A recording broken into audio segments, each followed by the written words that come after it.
Good evening everyone. Competition मालूम हो रहा है?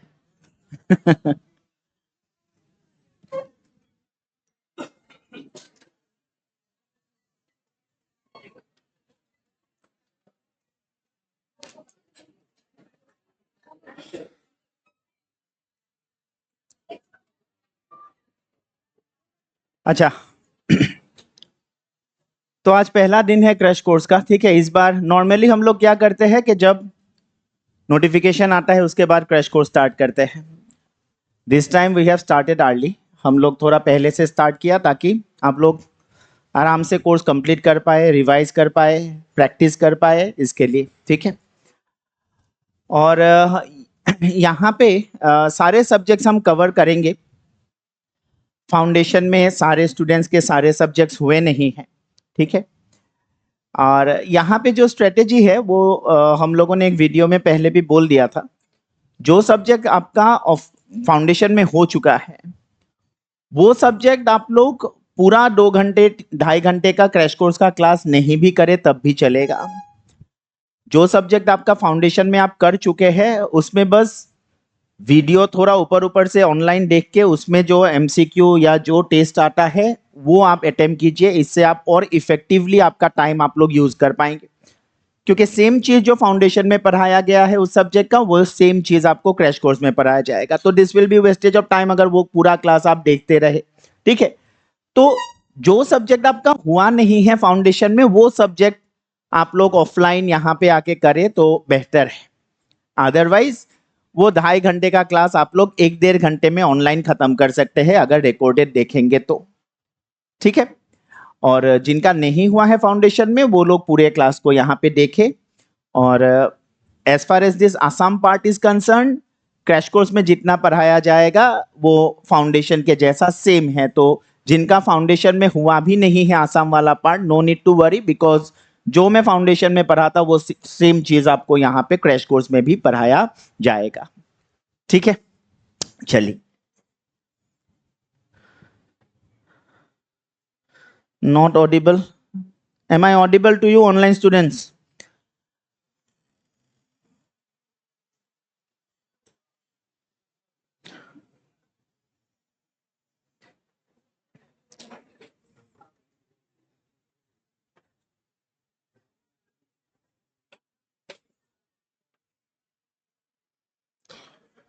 सर क्रैश कोर्स डेইলি কিমান আৱাৰ্ছ হ'ব? 2 পৰা 2.5 ঘন্টা। ओके ठीक है, आ रहा है, सबको सुनाए। अच्छा, तो हम लोग स्टार्ट करने जा रहे हैं आसाम से, आसाम पार्ट से। पहले मैंने सोचा कि आसाम पार्ट को आसाम हिस्ट्री से स्टार्ट नहीं करके दूसरा किसी से करते हैं, कल्चर या लिटरेचर से, बट प्रॉब्लम क्या होता है कि आसाम हिस्ट्री नहीं पढ़ के बाकी सारे चीज़ों के साथ थोड़ा कनेक्ट कर पाना मुश्किल हो जाता है। मैं अगर लिटरेचर भी पढ़ाऊँ तो pre Vaishnavite era, modern era, वो सब समझने के लिए आसाम हिस्ट्री जानना थोड़ा जरूरी है। And that is why I have decided कि आसाम वाला पार्ट हम आसाम हिस्ट्री से ही स्टार्ट करेंगे। तो we are going to start with Assam history. ठीक है, और आसाम हिस्ट्री होने के बाद हम आसाम कल्चर, लिटरेचर, ये सारी चीजें हम पढ़ेंगे। और आसाम का जो करंट अफेयर्स है, जो मंथली आसाम अपडेट आप लोगों को दिया जाता है पीडीएफ में, जनवरी से लेके जो दिया हुआ है उसका रिकॉर्डेड वीडियो रहेगा। रिकॉर्डेड वीडियो के साथ साथ जो टॉपिक डिस्कस किया जाएगा उसका एमसीक्यू भी अपलोड होता रहेगा। आपको करंट अफेयर्स वहीं से कवर करना है। तो मंथली आसाम अपडेट का ऑफलाइन क्लास नहीं होके वो वाला ऑनलाइन वीडियोस जाएंगे, करंट अफेयर्स वाला। ठीक है, तो इस तरीके से हम लोग आसाम के पार्ट्स को कवर करेंगे। स्टैटिक पार्ट यहाँ करेंगे, करंट अफेयर्स वाला पार्ट हम लोग ऑनलाइन वीडियोस के थ्रू करेंगे। ठीक है,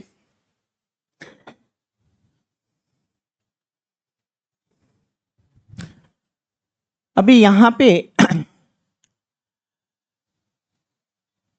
कैसे ये क्लास को करना है वो मैं बोल देता हूं।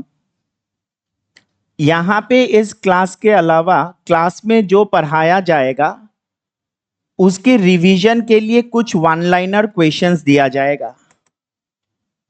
लास्ट टाइम जिन्होंने क्रैश कोर्स किया था उन लोगों को मिला होगा राइट। तो जो हम यहाँ पे पढ़ेंगे उसमें बहुत सारे फैक्ट्स होते हैं, तो वो सारे फैक्ट्स को याद रखने के लिए कुछ वन लाइनर्स या क्विक रिवीजन के जैसा नोट दिया जाता है, जिसको पढ़ पढ़ के आप चीजों को याद कर सकते हैं। अपार्ट फ्रॉम दैट, जो टॉपिक्स पढ़ाया जाएगा उससे रिलेटेड कुछ डेली एमसीक्यू अपलोड होगा आपके ऐप में। आज हम जो पढ़ाएंगे उससे रिलेटेड एमसीक्यू आपको कल ऐप में मिलेगा। तो आपको ये तीनों करते जाना है। वो स्टूडेंट जो लास्ट टाइम क्रैश कोर्स कर चुके हैं, या फिर वो स्टूडेंट जिनके फाउंडेशन में आसाम हिस्ट्री हो चुका है, वो लोग इसको स्किप करके ये दोनों करने से भी होगा कि आप लोग डेली वन लाइनर्स को पढ़ते जाए और एमसीक्यू सोल्व करते जाए। जी, जो लोग पहली बार आसाम हिस्ट्री पढ़ रखे हैं, जिनका लास्ट ईयर क्रैश कोर्स में नहीं था, जिन्होंने फाउंडेशन भी नहीं किया आसाम का, वो लोग क्लास भी करें, प्रेफरेबली ऑनलाइन करें, और उसके साथ वन लाइनर्स और डेली एमसीक्यू ये सोल्व करते रहे, राइट। तो ये तीन चीजों को आपको रेगुलरली रिलीजियसली करना है, इससे आपका आसाम पार्ट कंप्लीट हो जाएगा। ठीक है, चलिए।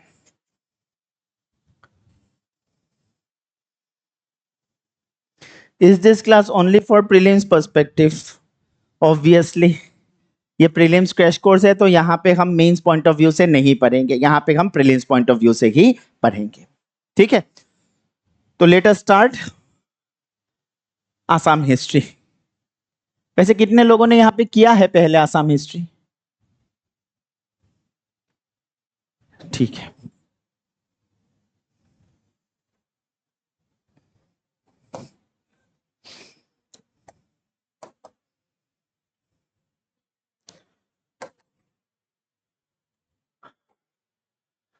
और जो लोग ऑनलाइन कर रहे हैं दूसरे रूम में, आप लोगों को घबराने का जरूरत नहीं है, ये 2-3 दिन का बात है।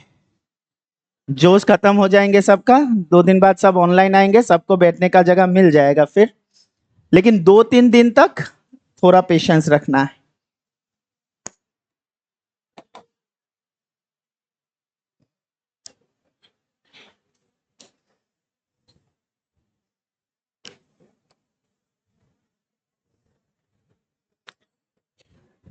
अच्छा,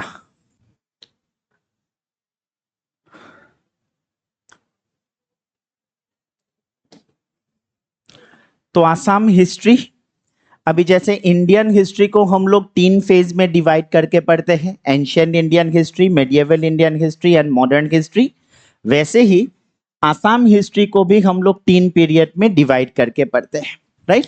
ancient Assam history, medieval Assam history and modern Assam history. अभी एंशिएंट आसाम हिस्ट्री जो हम पढ़ेंगे, it will cover the period from mythological period to 1200 AD. Mythological period मतलब हमारे आसाम के बारे में ऑथेंटिक सोर्सेस या historical references around 4th century AD से ही मिलता है। उससे पहले का जो इंफॉर्मेशन है वो सब हमें ज्यादातर माइथोलॉजी से मिलता है, जैसे महाभारत, रामायण, पुराण। तो ये सब बहुत ज्यादा मतलब ऑथेंटिक नहीं है, या इनका हिस्टोरिसिटी प्रूव करना मुश्किल हो जाता है। मान लीजिए कहीं पे एक रूलर है बानासुरा, कहीं पे नारकासुर, ये लोग एक्चुअली कब थे कब नहीं थे, ये बहुत ज्यादा एक्यूरेटली जान पाना मुश्किल हो जाता है।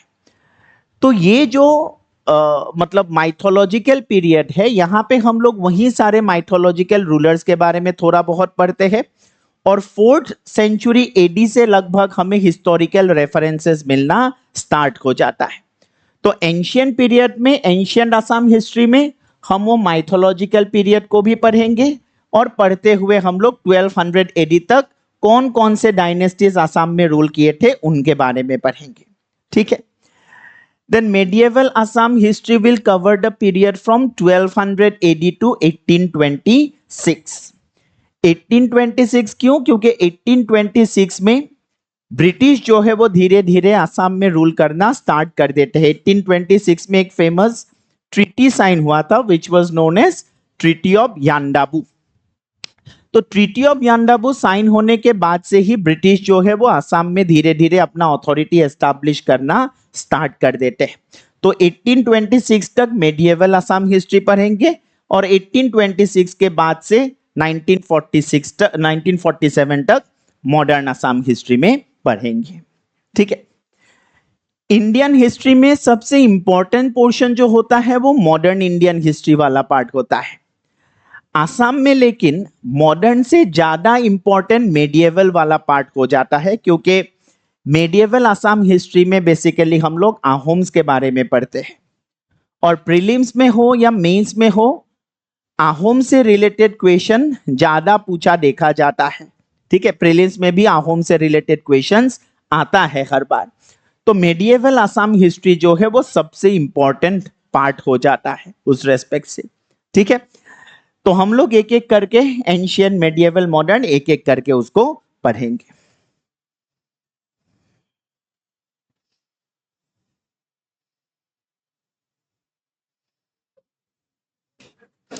अच्छा, ऑनलाइन स्टूडेंट्स, एक चीज है, मैं जितना हो सके आपके क्वेश्चंस का यहाँ पे आंसर करने का कोशिश करूंगा, लेकिन कभी कभी एक दो क्वेश्चन मिस हो जाए तो प्लीज डोंट माइंड। सारे 3000 स्टूडेंट्स है, सब मैसेज करेंगे तो नहीं देख पाएंगे यहाँ पे सबका।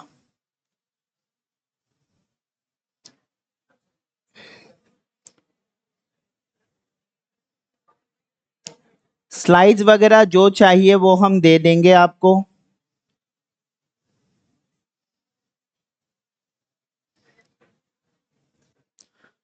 দীপাঙ্কৰ নাথ, ফাউণ্ডেশ্যনত কমপ্লিট হৈছে যদি ইয়াতে নাচালেও হ'ব। Assam history part 2, culture two হিষ্ট্ৰীৰ পিছত হ'ব। आसाम पीडिया देखने से होगा आसाम हिस्ट्री के वाला के जगह में। आसाम ज्योग्राफी भी इंपॉर्टेंट है, पढ़ाया जाएगा। अच्छा ठीक है, हम लेके रहते हैं बीच बीच में डाउट। ठीक है, अभी से स्टार्ट करते हैं।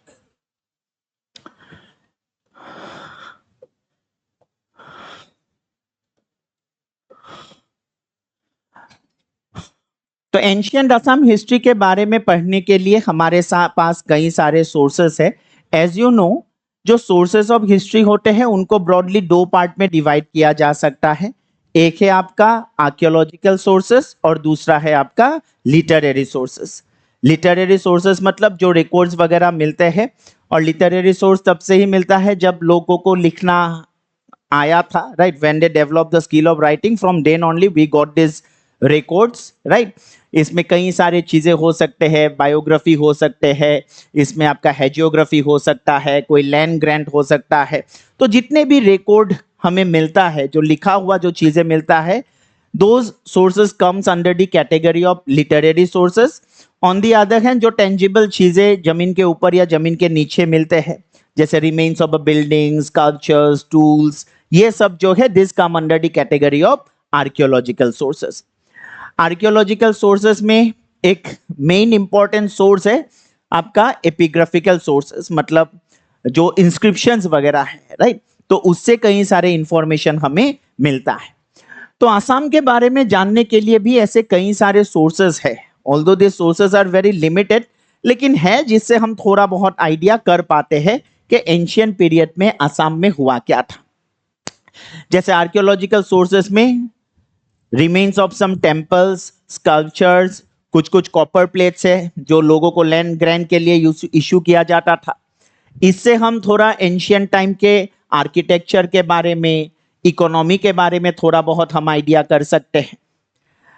देन कई सारे हमारे पास एपिग्राफिकल सोर्सेस है, बहुत सारे इंस्क्रिप्शंस है। ये सारे जो इंस्क्रिप्शंस है ज्यादातर कॉपर प्लेट्स में हमें मिलता है। कॉपर का ऐसा प्लेट होता है, वहां पे वो लिख के रखे थे। इसके अलावा स्टोन टेबलेट्स में rock, pillars and other parts of caves, temples and other buildings, ये सब जगह में हमें ऐसे कुछ कुछ इंस्क्रिप्शंस मिलते हैं। और ये सारे जो इंस्क्रिप्शंस है, यहाँ पे जो लैंग्वेज ज्यादातर यूज किया गया है दैट इज संस्कृत। तो एंशियंट पीरियड में ज्यादातर आसाम में जो ऑफिशियल लैंग्वेज था वो संस्कृत ही था, राइट। और लिखने के लिए जो स्क्रिप्ट यूज किए गए थे that is Devanagari and in some places Brahmi script भी आपका यूज किया गया था। तो यहां से आपके कुछ स्टेटमेंट बेस्ड क्वेश्चन आ सकते हैं। ठीक है, अगर स्टेटमेंट में आया कि most of the inscriptions were in Sanskrit, Devanagari and Brahmi scripts were used, तो याद रखिएगा कि ये करेक्ट स्टेटमेंट्स होंगे। ठीक है,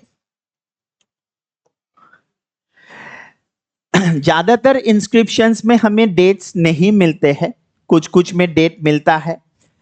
और जो डेटेड इंस्क्रिप्शन है, मतलब जो इंस्क्रिप्शंस में हमें डेट मिलता है, उसमें ज्यादातर गुप्ता एरा यूज करके डेट को लिखा गया है। You remember Gupta era? Ancient Indian history में अलग अलग एरा हमें मिला था ना, साका एरा, गुप्ता एरा, वैष्णव या विक्रम संवत, राइट? गुप्ता एरा वैसे कब स्टार्ट हुआ था? 320 एडी। साका एरा 78 एडी। और आपका विक्रम संवत, विक्रमा एरा, हाँ बोलो बोलो, हो सिलेक्वा 58 बीसी, राइट? तो ऐसे अलग अलग एरा है इफ यू रिमेंबर। तो यहां पे ज्यादातर जो इंस्क्रिप्शन है वहां पे या तो गुप्ता एरा यूज किया गया है और कहीं कहीं पे साका एरा भी यूज किया गया है, लेकिन ज्यादातर जो इंस्क्रिप्शंस मिले हैं दीज आर नॉट डेटेड, उसमें डेट मेंशन है नहीं। ठीक है, तो ऐसे एपिग्राफिकल सोर्सेस है। लिटरेरी सोर्सेस में भी कई सारे चीजें हैं, जैसे लिटरेरी सोर्सेस को भी हम अलग अलग कैटेगरीज में डिवाइड कर सकते हैं। For example religious literature, non religious literature, foreigners account. ठीक है, when it comes to religious literature, Vedas जो है वो वेदस में कई कई जगह में एंशिएंट असम का जिक्र है। एपिक्स मतलब रामायण महाभारत, वहां पे हमें कुछ कुछ इंफॉर्मेशन मिलता है।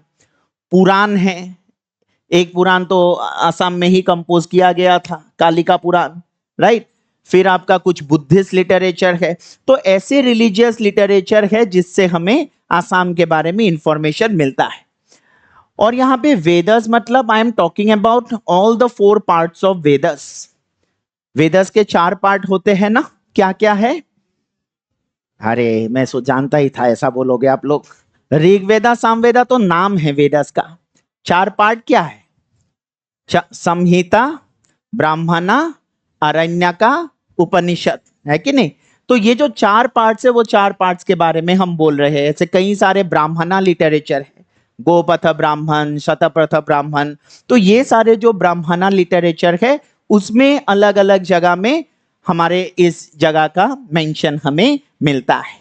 ठीक है, नॉन रिलीजियस लिटरेचर या जिसको हम सेकुलर लिटरेचर या क्लासिकल लिटरेचर भी बोल सकते हैं, उसमें अर्थशास्त्र में इस पार्ट का जिक्र है, रेफरेंस है।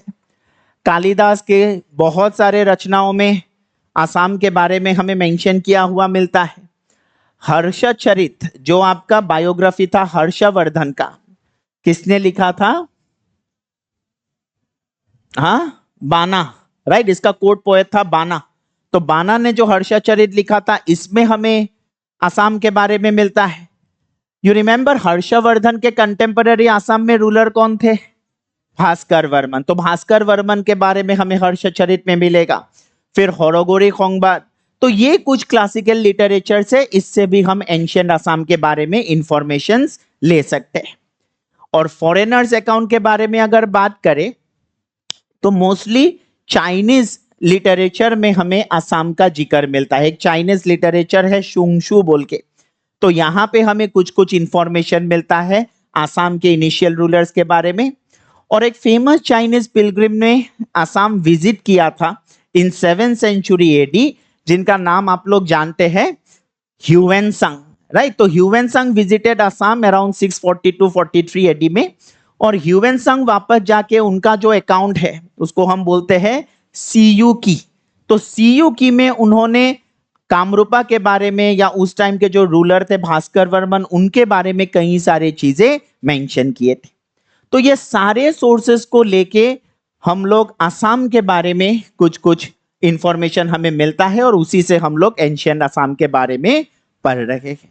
ठीक है, दीज आर द सोर्सेस जहां से हमें एंशिएंट आसाम के बारे में इंफॉर्मेशन मिलता है। ठीक है, एग्जाम पॉइंट ऑफ व्यू से ये एपिग्राफिकल सोर्सेस जो है ये बहुत जरूरी है। कौन सा इंस्क्रिप्शन किसने इशू किया था वो आपको पूरा पढ़ लेना है। यहाँ पे मैंने लिस्ट यहाँ पे भी दे दिया है और आपके जो प्रिंटेड नोट्स है वहां पे भी ये दिया हुआ होगा। ठीक है, आसामपीडिया का जो नोट होगा वहां पे आई थिंक इंस्क्रिप्शंस है।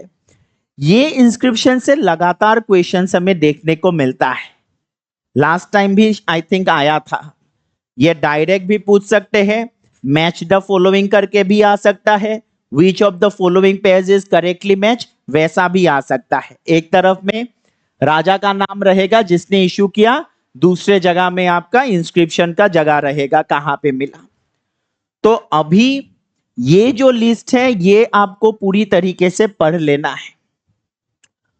ठीक है, एक ही बार में सारे याद तो नहीं होंगे, लेकिन डेली 5-5 भी पढ़ेंगे तो एग्जाम तक सब याद हो जाएगा। ठीक है, 5 भी मुश्किल लगा तो डेली एक पढ़ने से भी बहुत दिन है, एग्जाम तक याद हो जाएगा। लेकिन जैसे भी हो याद कर लीजिएगा। जैसे कहीं पे भास्कर वर्मन का जो होगा वो ज्यादा जरूरी होगा, इंपॉर्टेंट होगा, राइट। कौन सा फर्स्ट है सबसे पुराना वो ज्यादा इंपॉर्टेंट होगा। तो कुछ कुछ इंस्क्रिप्शन ज्यादा इंपॉर्टेंट होंगे, उसको पहले आप मतलब प्रायोरिटी बेसिस में उसको पहले याद कर लीजिएगा। ठीक है, तो इसमें ये जो आपके इंस्क्रिप्शन है वो जरूरी है। एक चीज बस मैं यहाँ पे बोल देता हूं कि ये जो उमाचल इंस्क्रिप्शन एक मिला है, रूलर का नाम लिखा गया है सुरेंद्र वर्मन बोल के।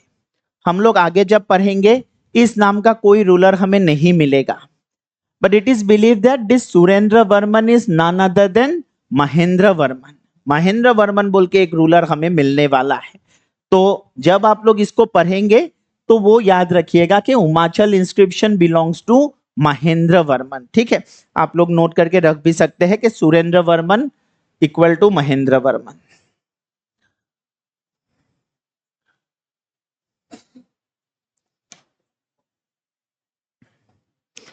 I will share it in the portal.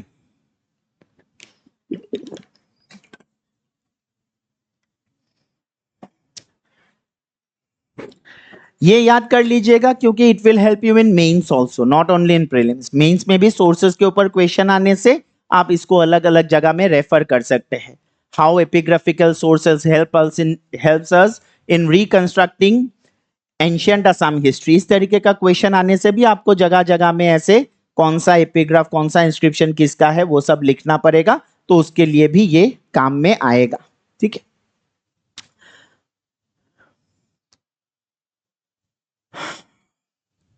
तो जैसा आप लोग जानते हैं हमारे इस जगह को जिसको हम अभी असम बोलते हैं, पहले इस जगह को असम नहीं बोला जाता था। इसको दो और नाम से जाना जाता था, जिसमें एक है प्रागज्योतिषपुर और दूसरा है आपका कामरूपा। तो this region is known by this 3 names, Pragjyotishpur, Kamarupa and Assam. अभी ये तीनों नाम कैसे आया, राइट, क्यों इस जगह को प्रागज्योतिषपुर, कामरूप या असम बोला गया, उसको थोड़ा देख लेते हैं।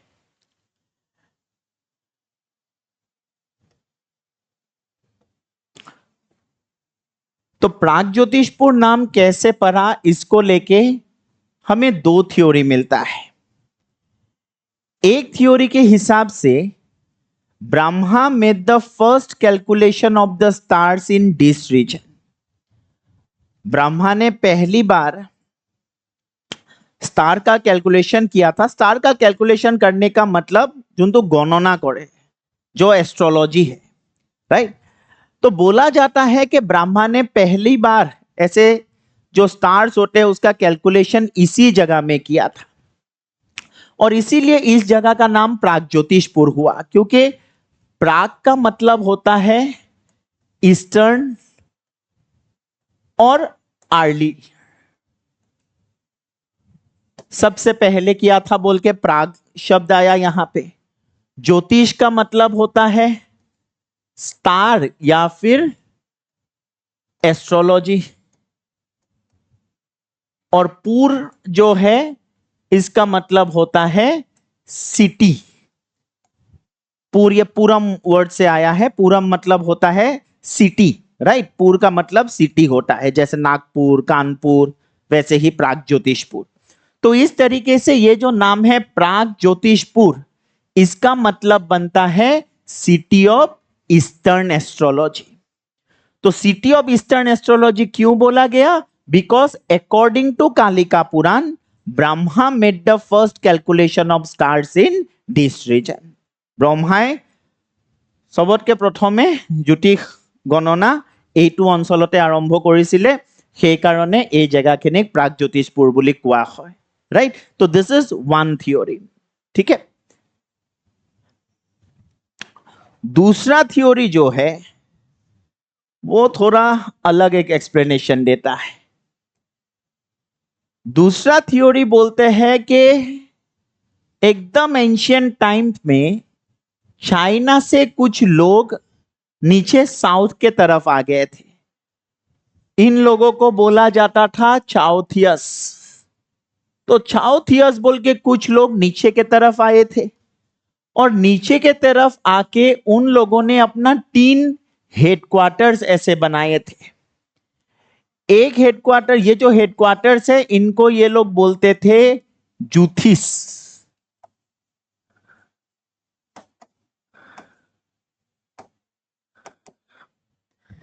एक सेंटर इन लोगों ने बनाया अफगानिस्तान एरिया में, इसको इन लोगों ने नाम दिया उत्तर जूथिस। एक हेडक्वार्टर्स उन्होंने बनाया बरेलीवाला रीजन में, इसको इन लोगों ने नाम दिया मध्य जूथिस। और एक बनाया इन लोगों ने ये आसाम वाला पार्ट में, और इसको नाम दिया प्रागज्योतिष, क्योंकि प्राग का मतलब क्या होता है? ईस्टर्न। तो ईस्टर्न सेंटर जो था, बोला गया कि उसको इन लोगों ने प्रागज्योतिष बुलाया। और ये थ्योरी बोलता है कि ये प्रागज्योतिष ही धीरे धीरे चेंज होके प्रागज्योतिषपुर बना, ठीक है। तो ये दूसरा थ्योरी है जो बोलते हैं, जो एक्सप्लेन करने का कोशिश करते हैं कि क्यों इस जगह को प्रागज्योतिषपुर बोला गया। कि चाउथियस ये जो है चाइना से आके यहाँ पे उनका हेडक्वार्टर्स बनाया, जिनको वो लोग प्रागज्योतिष बोलते थे, और प्रागज्योतिष ये चेंज होके बाद में प्रागज्योतिषपुर बना, ठीक है। So these are the 2 theories that explain the origin of the name Pragjyotishpur. पहला थ्योरी का सोर्स क्या है? कालिका पुराण, ठीक है। दूसरा जो नाम है वो नाम है आपका कामरूपा। अभी कामरूपा नाम कैसे पड़ा, उसको लेके भी हमें 2 थ्योरी मिलता है। पहला जो थ्योरी है उसका सोर्स है गोपथ ब्राह्मण, जो ब्राह्मण लिटरेचर में बोल रहा था, उसी में ये गोपथ ब्राह्मण में हमें ये स्टोरी मिलता है। इस स्टोरी में बोला गया कि जब सती की डेथ हो गई थी, तो शिवजी जो है वो सती के बॉडी को लेके इधर उधर घूम रहे थे, वो पूरा मतलब डिप्रेशन में चले गए थे। तो शिवजी जब सती के बॉडी को लेके इधर उधर भटक रहे थे, तो बाकी जो देवी देवताएं थे वो लोग थोड़ा मतलब चिंतित हो गए, राइट। अभी शिवजी ऐसा रहेंगे तो उनका काम कौन करेगा, राइट। तो उन लोगों ने सोचा कि शिवजी के मतलब शिव जी से ये सती का जो बॉडी है, इसको जब तक सेपरेट नहीं करेंगे तब तक ये नॉर्मल नहीं होंगे। तो उसके लिए विष्णु ने क्या किया, अपना चक्र से सती के बॉडी को पीस पीस करके काट दिया, और ये बॉडी पूरा बिखर गए। बोला जाता है कि सती के बॉडी को 51 पीसेस में काटा गया। सती के बॉडी का हर एक पार्ट जाके जहां गिरा, वहां पे एक एक शक्तिपीठ इमर्ज होके आया। और वैसे ही सती के जो जेनिटल पार्ट्स है वो आके गिरा गुवाहाटी के नीलाचल हिल में, जहां पे हमें कामाख्या शक्तिपीठ जो है वो देखने को मिलता है, ठीक है। तो सती के बॉडी को शिवजी से अलग कर दिया गया। सबने सोचा था कि इसके बाद शिवजी नॉर्मल हो जाएंगे, लेकिन वैसा हुआ नहीं। उसके बाद शिवजी ध्यान में बैठ गए, तपस्या करने लग गए। अभी बाकी देवी देवता फिर से चिंतित हो गए कि शिवजी अभी ध्यान में बैठ गया तो और मुश्किल है, कब उठेगा अभी यहां से। तो इन लोगों ने सोचा कि कुछ भी करके शिवजी का ध्यान भंग करना पड़ेगा, और इसके लिए उन लोगों ने भेजा कामदेव को, गॉड ऑफ लव, ठीक है। कामदेव जो है वो अपना रूप भी चेंज कर सकता था। तो कामदेव जो है वो एक महिला की भेष बना के यहाँ पे गई और शिवजी को डिस्ट्रैक्ट करने लगे हैं। तपस्या भंग करने की कोशिश करने लगे। शिव जी ध्यान में बैठा हुआ है, वो यहाँ पे नाच रही है। ठीक है, तो इस तरीके से शिव जी को डिस्ट्रैक्ट करने का कोशिश करता गया कामदेव। शिव जी को एक बार में गुस्सा आ गया और उन्होंने अपना तीसरा आंख जो है वो ओपन कर लिया। और शिव जी जब अपना थर्ड आई ओपन करता है तो जो भी सामने आता है भस्म हो जाता है। तो यहाँ पे भी शिव जी ने अपना थर्ड आई ओपन किया, कामदेव जो है वो जल के भस्म हो गया। अभी बाकी देवी देवता घबरा गए, बोला ये तो अनर्थ हो गया, इनको भेजा था क्या करने के लिए, भस्म हो गए। तो कामदेव की जो वाइफ थी वो भी दौड़ दौड़ के आई और आके फिर शिव जी को समझाया कि ऐसा मत कीजिए, इनको बाकी देवी देवताओं ने भेजा था, इनका कोई कसूर है नहीं। तो ये बोलने के बाद शिव जी जो है वो थोड़ा शांत हुए। बाकी देवी देवताओं ने भी बोला कि इसे हमने ही भेजा था, इसको आप फिर से जिंदा कर दीजिए। तो शिव जी ने कामदेव को फिर से जिंदा कर दिया, एक नया रूप दे दिया कामदेव को। अब ये पूरा जो इंसिडेंट हुआ, माना जाता है कि ये इंसिडेंट हुआ इसी जगह में, राइट, जहां पे कामदेव को एक नया रूप मिला था। और इसीलिए बोला जाता है कि इस जगह को कामरूप बोला गया, बिकॉज कामदेव's रिवाइवल जो है this is associated with this land, that is why this land is known as Kamarupa. ठीक है, और ये स्टोरी हमें मिलता है गोपथा ब्राह्मण से।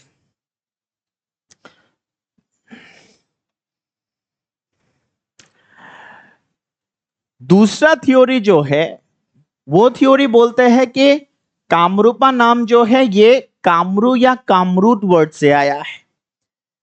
कामरू या Kamrut which means lesser divinities in Santhali. Santhali language में कुछ कुछ भगवानों को, स्पिरिट्स को इनफैक्ट कामरू या कामरूट बोला जाता है। तो इस थ्योरी के हिसाब से ये जो कामरूपा नाम है somehow it is associated with the worship of Kamakhya, क्योंकि कामाख्या को भी कामरू या कामरूट बोला जाता था और कामाख्या का पूजा इस जगह में होता था बोल के इस जगह का नाम अल्टीमेटली कामरूपा हुआ।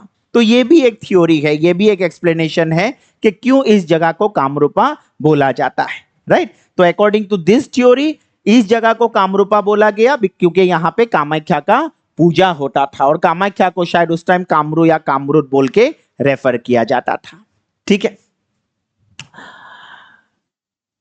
तीसरा नाम जो है इस जगह का वो है आसाम। अभी आसाम नाम क्यों हुआ इसको लेके भी तीन थ्योरी है।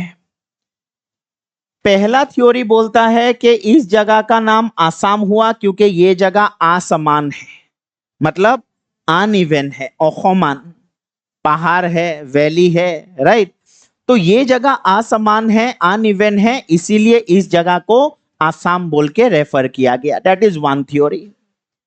अकॉर्डिंग टू अनदर थ्योरी ये जो नाम है Assam, it has been derive from the word Acham. Acham एक ताई वर्ड है जिसका मतलब है अनडिफीटेड या फिर कंक्वेरर्स।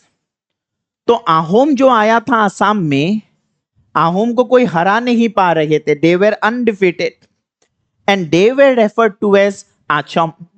तो ये थ्योरी बोलता है कि आहोम जो है उनको आचम बोल के रेफर किया जा रहा था और यही आचम नाम से पूरे इस जगह का नाम बाद में आसाम हो गया। ठीक है, तो वो भी एक थ्योरी है। तीसरा थ्योरी बोलता है कि आसाम वर्ड जो है ये आया एक बोरो वर्ड से एंड दैट वाज हाचोम, जिसका मतलब होता है लो लैंड। तो ये थ्योरी बोलता है कि ये जो जगह है, ये जो वैली रीजन है, ये लो लैंड था जिसको बोरो में हाचोम बोला जाता था और हाचोम वर्ड से ही अल्टीमेटली ये आसाम नाम जो है वो नाम आया। तो आसाम नाम क्यों हुआ उसको लेके भी ऐसे तीन अलग अलग थ्योरीज हमें मिलता है। ठीक है, अभी एक चीज को लेके हिस्टोरियंस लगभग सारे हिस्टोरियंस के बीच एक कॉन्सेंसस है कि ये जो आसाम नाम है somehow it is associated with the Ahoms, क्योंकि आहोम के आने से पहले ये नाम हमें नहीं सुनने को मिलता है। मेडिएवल पीरियड से पहले एंशियंट पीरियड में या तो प्रागज्योतिषपुर या फिर कामरूप, ये दोनों ही, ये दो नाम से ही इस रीजन को रेफर किया गया। Only after the arrival of the Ahoms, this land came to be known as Assam. And that is why it is believed that this name Assam is somehow associated with the Ahoms. ठीक है, तो ये हो गया कुछ theories regarding the origin of the name.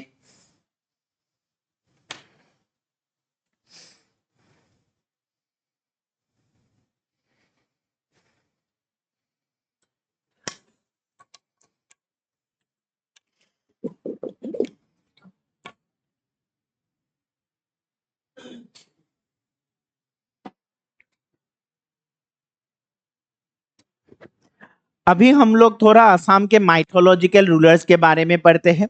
Mythology मतलब हम यहाँ पे चीजों को प्रूव नहीं कर सकते हैं या इन लोगों के बारे में बहुत ज्यादा एक्यूरेट इंफॉर्मेशन नहीं है. कुछ कुछ चीजें बहुत ज्यादा कंफ्यूजिंग भी है. ठीक है, क्योंकि ज्यादातर वो पुराण एपिक्स वही सब में ये सारे रूलर्स के बारे में हमें मिलता है.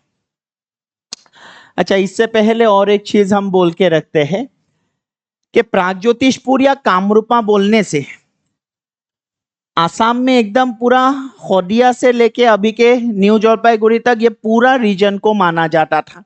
अभी जैसे कामरूपा बोलने से बस एक डिस्ट्रिक्ट है छोटा सा यहाँ पे, लेकिन एंशियंट पीरियड में जब हम कामरूपा या फिर प्रागज्योतिषपुर बोलते थे तो उसमें एकदम खोदिया से लेके एक्सट्रीम ईस्ट से लेके पूरा एनजेपी तक, नॉर्थ बंगाल तक, ये पूरा टेरिटरी कामरूपा किंगडम या प्रागज्योतिषपुर के नाम से जाना जाता था.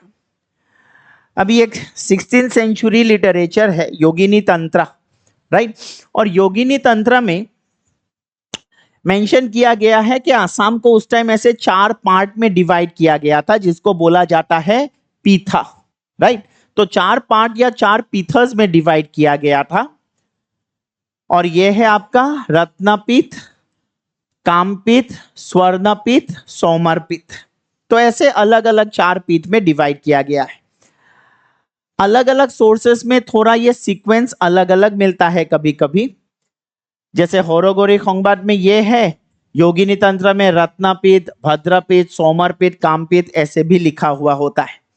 लेकिन ज्यादातर जो एक्सेप्टेबल है वो यही वाला सीक्वेंस है. अगर हम लोग हमारे एसएमएस मीडियम के जो एससीईआरटी बुक है, हमारे जो सेवा के जो बुक्स है एसएमएस मीडियम का, उसमें अगर देखें तो उसमें यही सीक्वेंस आपको मिलता है, रत्नपीठ, कामपीठ, स्वर्णपीठ और सोमरपीठ. ठीक है, तो कभी अगर ऐसा क्वेश्चन आता है जो पहले एक बार पूछा गया था, मतलब न्यू पैटर्न आने से पहले, कि हमारे आसाम को जो अलग अलग पीठस में डिवाइड किया गया था उसमें आपका वेस्टर्न मोस्ट पीठा जो है वो कौन सा है, then the answer will be Ratnapith, right. Westernmost पीठस बोलने से वो होगा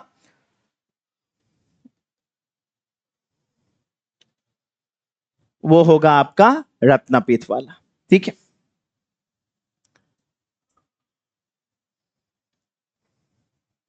वैसे ये सीक्वेंस भी याद कर लीजिएगा. ठीक है, रत्नपीठ, कामपीठ, स्वर्णपीठ, सोमरपीठ. वेस्टर्न फ्रंट में उस टाइम असम का बॉर्डर जो है वो एक नदी था, वो नदी ही ज्यादातर वो बॉर्डर माना जाता था. उस नदी का नाम था कारातोया रिवर. तो कारातोया रिवर जो है that was considered to be the western border of Kamarupa kingdom. तो खोदिया से लेके यहाँ कारातोया रिवर तक ये पूरा एरिया को कामरूपा किंगडम के नाम से जाना जाता था.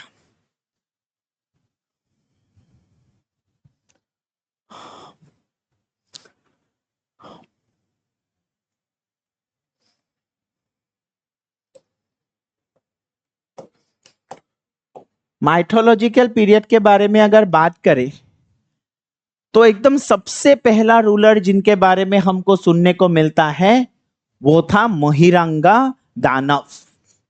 और ये जिस डायनेस्टी से बिलोंग करता था उसको दानवा डायनेस्टी बोला जाता था. ठीक है, यही मिलेंगे आसाम में, दानव, असुर, यही सब रहेगा. ठीक है, और सबसे पुराना जो है वो है मोहिरंगा दानव. तो ही was the earliest known king of ancient Assam. और मोहिरंगा दानव को अलग अलग जगह में किराता चीफ बोल के मेंशन किया गया है. अभी ये जो वर्ड है किराता, किराता का मतलब होता है नॉन आर्यंस. जो आर्यन सिस्टम को फॉलो नहीं करता है, वर्णाश्रम धर्म को फॉलो नहीं करता है, उन लोगों को रेफर किया जाता है एज किराता। तो यहां पे अगर मोहिरंगा दानव को किराता चीफ बोला गया है तो इससे ये समझ में आता है दैट मोहिरंगा दानव वाज नॉन आर्यन। ठीक है, इनका जो कैपिटल था उसका नाम था मोइरांगा, और ये जो मोइरांग है that can be identified with present day Moirang पर्वत। अभी जीएस रोड में अगर आप जाएंगे खानापारा क्रॉस करके, वहां पे मोइरांग पर्वत बोल के एक जगह है। तो बोला जाता है कि ये जो मोइरांग पर्वत है इसी को पहले मोइरांगा बोला जाता था, and it used to be the capital of Mohiranga Danav. ठीक है, अभी दानव डायनेस्टी के और कई सारे रूलर का नाम अलग अलग जगह में मिलता है, जैसे हतकासुर, संबासुर, रत्नासुर, घतकासुर, ऐसे कई सारे सक्सेसर्स आते हैं। लास्ट जो था घतकासुर, ही वाज किल्ड बाय नारका, और उसके बाद नारका यहां पे एक नया डायनेस्टी एस्टैब्लिश करते हैं which is known as Asura dynasty. तो नेक्स्ट इंपॉर्टेंट माइथोलॉजिकल रूलर जो आसाम में मिलता है वो है आपका नारका या नारकासुर।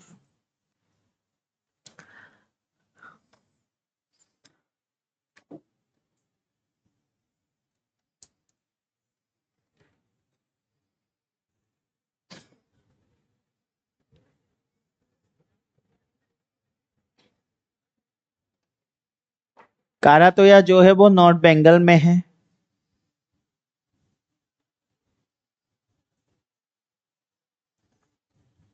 ओके, अभी नारकासुर जो है इसको लेके कई सारे स्टोरीज है। आसाम में नारका को लेके अलग अलग स्टोरीज सुनने को मिलता है। कई सारे सोर्सेस में नारका का नाम मेंशन है। नारका के बारे में बोला जाता है that he was the son of mother earth Prithvi and the bore incarnation of Vishnu. Right, तो मदर अर्थ या भूमि देवी और विष्णु का जो बोर इनकारनेशन है, बोरा अवतार, तो बोर इनकारनेशन ऑफ विष्णु और भूमि देवी का बेटा था नारका, और इसीलिए भूमि देवी का बेटा है बोल के कभी कभी उसको भौमा भी बोला जाता है। और उसने जो डायनेस्टी एस्टैब्लिश किया, इस डायनेस्टी को कभी कभी भौमा डायनेस्टी बोल के भी रेफर किया जाता है। तो अगर क्वेश्चन आता है कि who was the founder of the Bhauma dynasty, then the answer will be Narakasur. ठीक है, तो भौमा जो है या नरका जो है, he was brought up by king Janaka of Videha. तो भूमि देवी जो है वो तो उसको बड़ा नहीं कर सकती थी, तो उनको ऐसे ही एक खेत में रख दिया। एक दिन ये विदेहा किंगडम का जो रूलर था जनक, वो आके देखा कि एक बच्चा पड़ा हुआ है वहां पे, और फिर जनक ने उस बच्चे को पाल पोस के बड़ा किया। तो ऐसे नारका जो है he was brought up by king Janak. तो जनक के कुछ और भी बेटे थे, उनके साथ नरका भी बड़ा हुआ। नरका सबसे बड़ा था। Naraka was very efficient, everyone knew कि वही नेक्स्ट रूलर बनेगा। लेकिन जब नारका बड़ा हुआ, then he came to know about his origin. उनको पता चल गया कि वो जनक का असली बेटा है नहीं।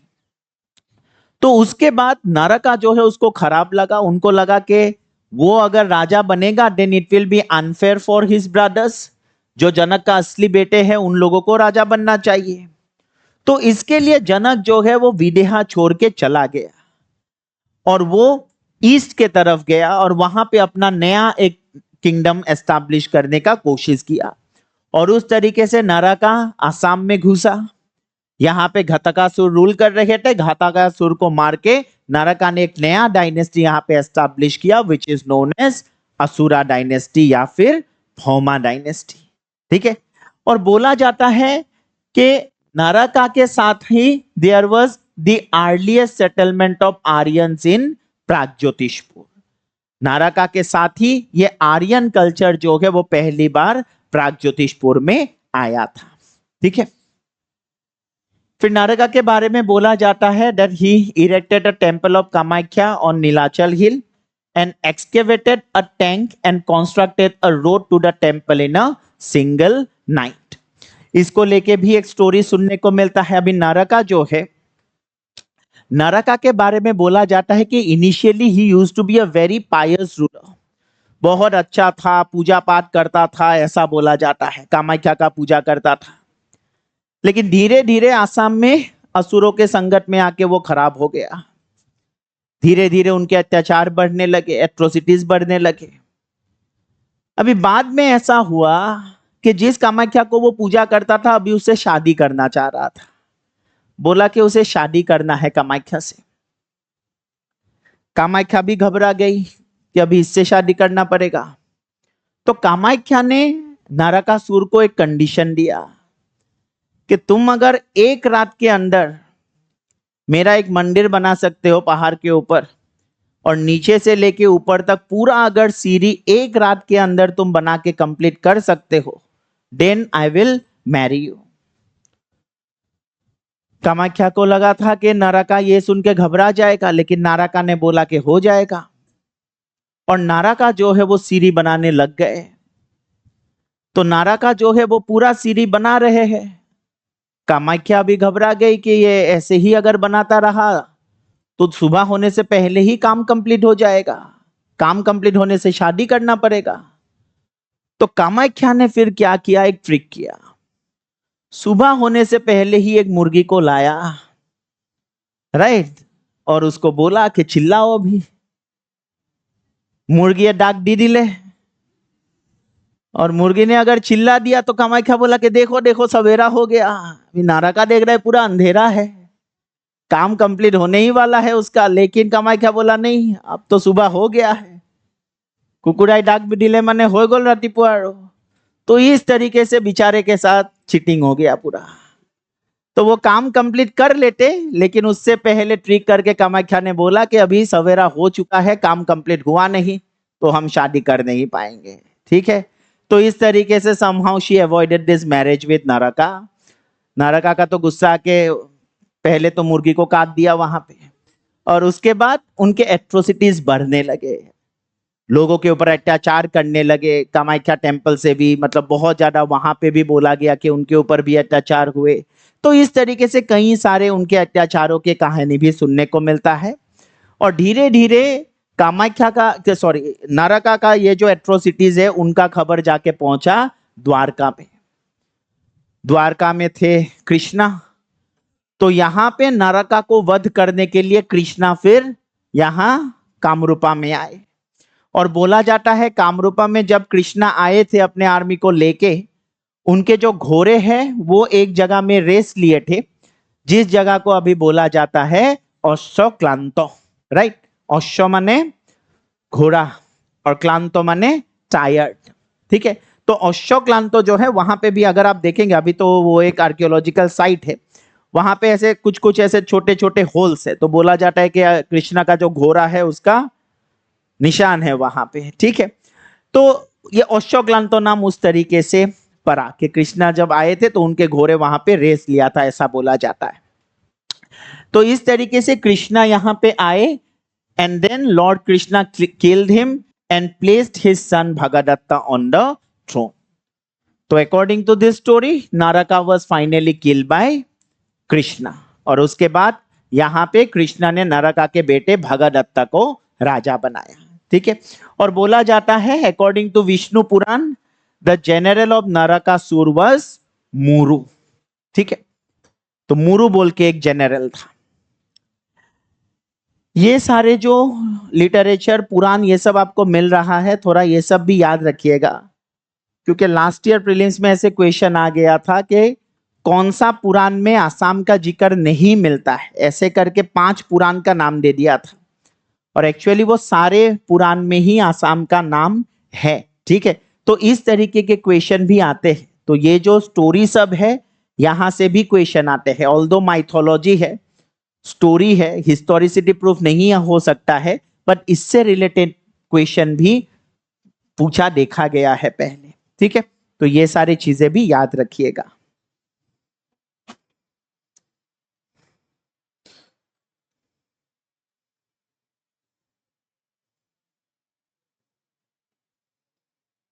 कामाख्या देवी आছিলে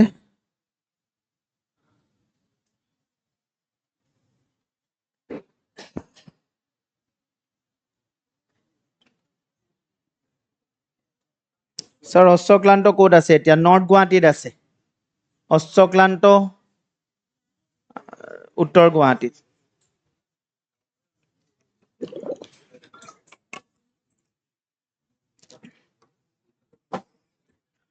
तो नरकासुर को मारने के बाद कृष्णा ने नरकासुर के बेटे भगदत्त को कामरूपा का राजा बनाया। ठीक है, तो भौमा डायनेस्टी में नरकासुर के बाद नेक्स्ट जो रूलर आता है वो है आपका भगदत्ता।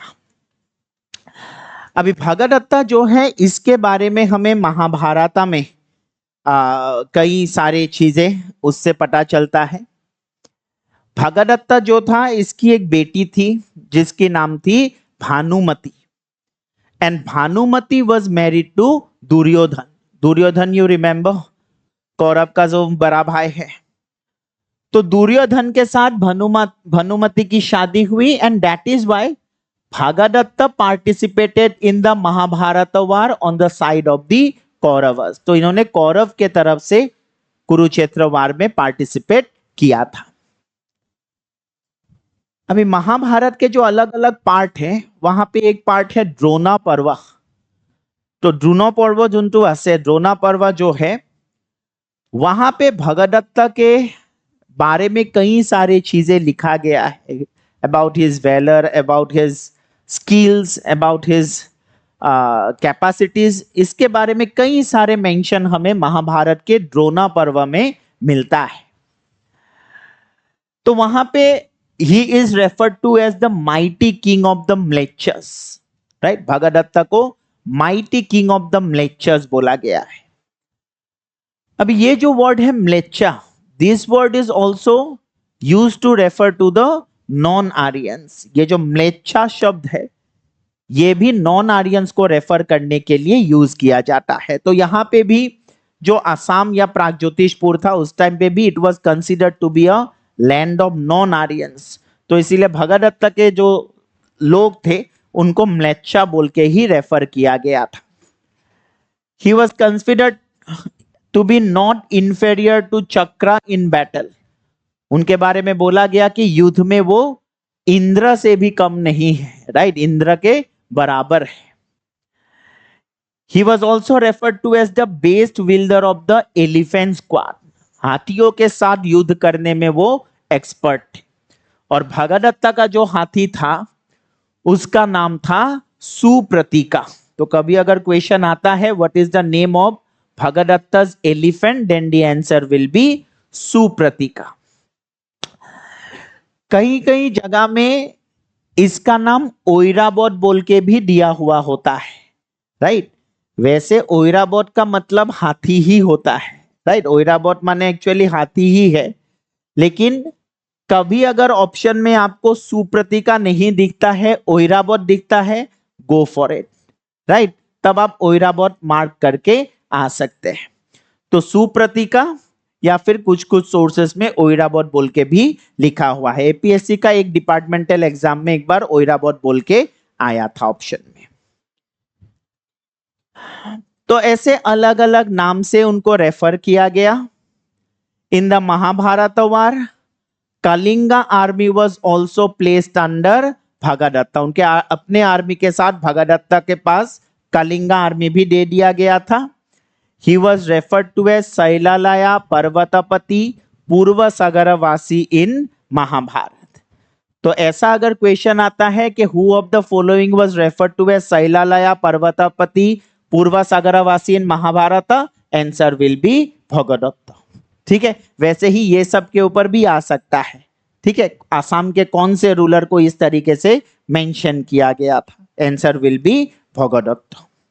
और ये कुरुक्षेत्र वार में ultimately Bhagadatta was killed by Arjun. Narakasur को किसने मारा?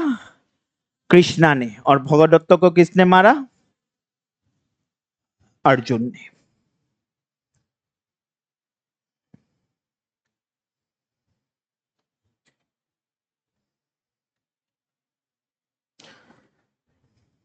अभी नरकासुर जो है, नरकासुर को लेके कंफ्यूजन्स बहुत सारे हैं, क्योंकि जैसा मैंने बोला ये सब माइथोलॉजी है। इसमें क्या सही है क्या गलत है वो तय कर पाना मुश्किल हो जाता है, और इतने ऑथेंटिक सोर्सेस कुछ नहीं मिलता है जिससे हम इसको पूरी तरीके से हिस्ट्री मान सके। जैसे नरकासुर का नाम इतने अलग अलग सोर्सेस में मिलता है जिससे जिसको सभी को अगर सच माना जाए तो नरकासुर 250-300 सालों तक रूल किए थे, ऐसा वहां से समझने को मिलता है, राइट। लेकिन ये तो पॉसिबल नहीं है कि कोई एक रूलर 200-250 साल रूल करे। तो इसीलिए कोई कोई हिस्टोरियंस ये भी बोलता है कि शायद नारका कोई एक रूलर नहीं था, शायद ये कोई एक टाइटल था जो ये सारे रूलर यूज कर रहे थे। जैसे एस.एल. बरुआ में भी ये थ्योरी दिया गया है। एस.एल. बरुआ मतलब हिस्टोरियन जो है, उन्होंने कौन सा हिस्ट्री का बुक का नाम भी याद रखिए, वो भी लास्ट ईयर पूछ लिया गया था, कॉम्प्रिहेंसिव हिस्ट्री ऑफ आसाम। तो this is written by S L. Barua, Swarnalata Barua, ठीक है। लास्ट टाइम वो भी क्वेश्चन आए थे एस.एल. बरुआ, और वो जो किताब का नाम है comprehensive history of Assam, written by S L. Barua. वहां पे भी ये थ्योरी है कि नारका जो है शायद वो एक रूलर नहीं है, वो शायद कई सारे रूलर्स नारा का नाम यूज किए थे। इनिशियली जो नारकास थे वो लोग बहुत अच्छे थे, पायस थे, आर्यन कल्चर को फॉलो करते थे, लेकिन बाद में जो नारकास आए वो लोग शायद धीरे धीरे आर्यन कल्चर को फॉलो करना छोड़ दिए थे और उनके एट्रोसिटीज भी यहाँ पे बढ़ने लगे थे, और इसीलिए नारका के बेटे भगदत्त को माइटी किंग ऑफ द म्लेच्छर्स की बोला गया है, क्योंकि बाद में शायद जो नारकास आए वो लोग भी आर्यन कल्चर को और फॉलो नहीं कर रहे थे, ठीक है। तो इस तरीके के कुछ कुछ कंफ्यूजन है। প্ৰিয়ংকা তোমালোকে লিখি যাব নালাগে, এইখিনি শ্বেয়াৰ কৰি দিলে ইয়াতে পাই যাবা, তেতিয়া ইয়াৰ পৰা পঢ়িলেও হ'ব, ইয়াৰ পৰা পিডিএফ পঢ়ি ওৱান লাইনাৰ বিলাক মুখস্থ কৰিলেও হ'ব, গোটেই লাইন বাই লাইন সব ইয়াতে পঢ়ি থাকিব বা লিখি থাকিব নালাগে। और एक रूलर उस टाइम माइथोलॉजिकल पीरियड से हमें मिलता है जिनका नाम था Bhishmak, right. His kingdom is called Vidarbha which can be identified with Khodiya. अभी का जो खोदिया है उसी रीजन में ये भीष्मक रूल करता था। इनका जो कैपिटल हुआ करता था it was at Kundina, situated on the bank of the river Kundil. Bhishmak की एक बेटी थी जिसकी नाम थी रुक्मिणी। रुक्मिणी जो है वो कृष्ण से शादी करना चाहती थी, लेकिन भीष्मक जो है वो कृष्ण को पसंद नहीं करता था। He didn't want Rukmini to marry Krishna. वो चाहता था कि रुक्मिणी की शादी हो शिशुपाल के साथ। तो इसीलिए भीष्मक ने एक बार एक स्वयंवर बुलाया। Swayamvar you know, right, when the girl gets to choose her own life partner, husband.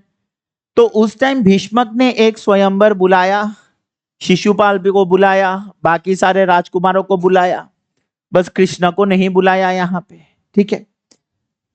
तो ये जो स्वयंवर था उसी दिन रुक्मिणी ने फिर सीक्रेट मैसेज भेज दिया कृष्ण को कि स्वयंवर हो रहा है।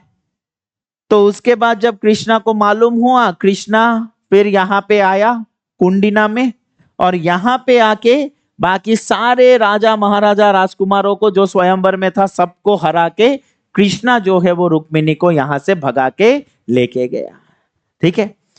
और ये जो स्टोरी है ये हमें शंकर देवा के एक अंकियानाथ में मिलता है which is known as Rukmini Haran. तो रुक्मिणी हरण जो अंकियानाथ है शंकर देव का, उसमें हमें ये वाला स्टोरी ये लिखा हुआ है, वहां पे हमें इसके बारे में सुनने को मिलता है। तो भीष्मक के साथ ये रुक्मिणी हरण वाला स्टोरी जो है इट इज एसोसिएटेड। और बाद में हमें वो खोदिया रीजन में एक बहुत ही पावरफुल डायनेस्टी हमें वहां पे मिलता है, आसाम के एकदम ईस्टर्न पार्ट में, और वो था आपका सुटिया डायनेस्टी।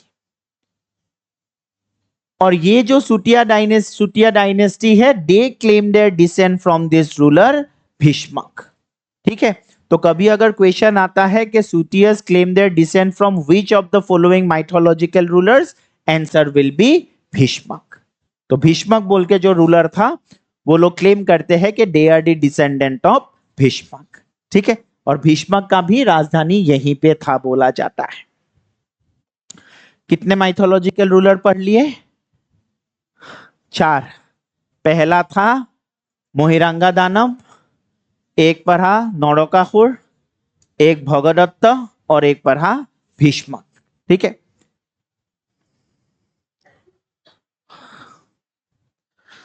सर তেতিয়া নৰকাসুৰ ফাৰ্ষ্ট আৰ্য ৰুলাৰ আছিলে। কোৱা হয় তেনেকে যে প্ৰথম আৰ্যনসকল নৰকাসুৰৰ সময়তে নৰকাসুৰৰ লগতে আহিছিলে বুলি।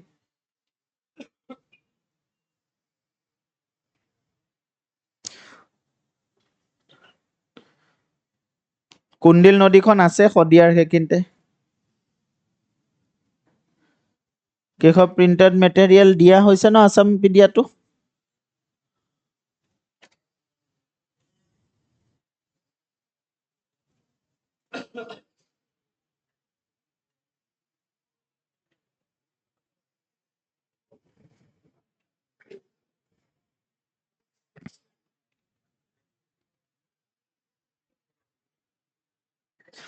ৰঞ্জন গগৈ, ৰঞ্জনে লিখিছে ছাৰ মই এতিয়া শদিয়া কুন্দিল নদীৰ ওচৰৰ পৰাই ক্লাছ কৰি আছো। शदियार पड़ा। ओके, और एक हम लोगों का माइथोलॉजिकल रूलर है इस पीरियड का, और वो है आपका बानासुरा, जिसका कैपिटल था सोनितपुर। ठीक है,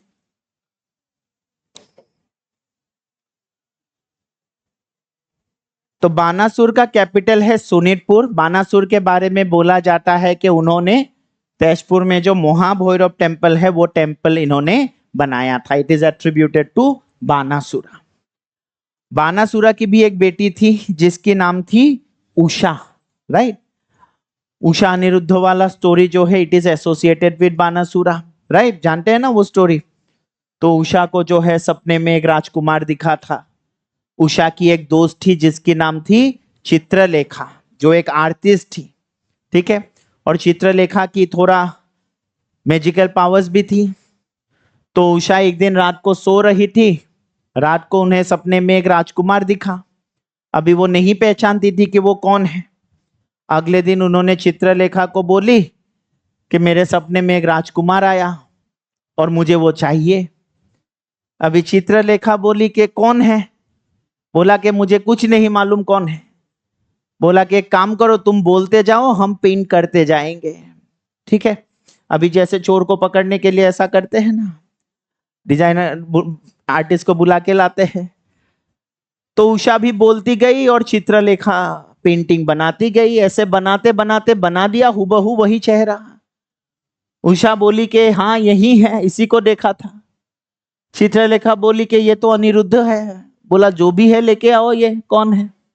ठीक है, तो फिर चित्रलेखा बोली कि ये तो कृष्णा का ग्रैंडसन है। बोला हाँ हाँ ठीक है, जो है वही चाहिए। बोला अभी जैसे चित्रलेखा की मैजिकल पावर्स थी तो वो अनिरुद्ध जहां है वहां पहुंच गई। ये सो रहा था बेचारा, उसको बिस्तर के साथ उठा के लेके आ गई चित्रलेखा। तो चित्रलेखा जो है वो अनिरुद्ध को ऐसे उठा के लेके उषा के सामने यहाँ पे रख दी।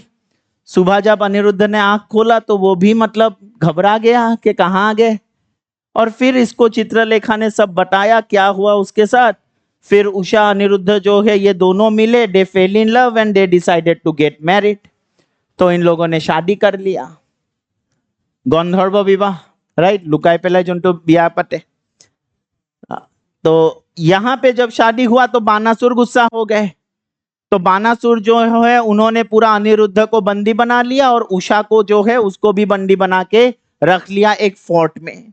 फोर्ट मतलब ऐसे बंदी करके चारों तरफ ऐसे बड़े बड़े वाल लगा के उसमें आग लगा दिया चारों तरफ कि कोई ना अंदर आ सके ना बाहर जा सके। इसलिए इसको बोला जाता है अग्निगौड़, राइट, क्योंकि चारों तरफ ऐसे आग लगा हुआ था।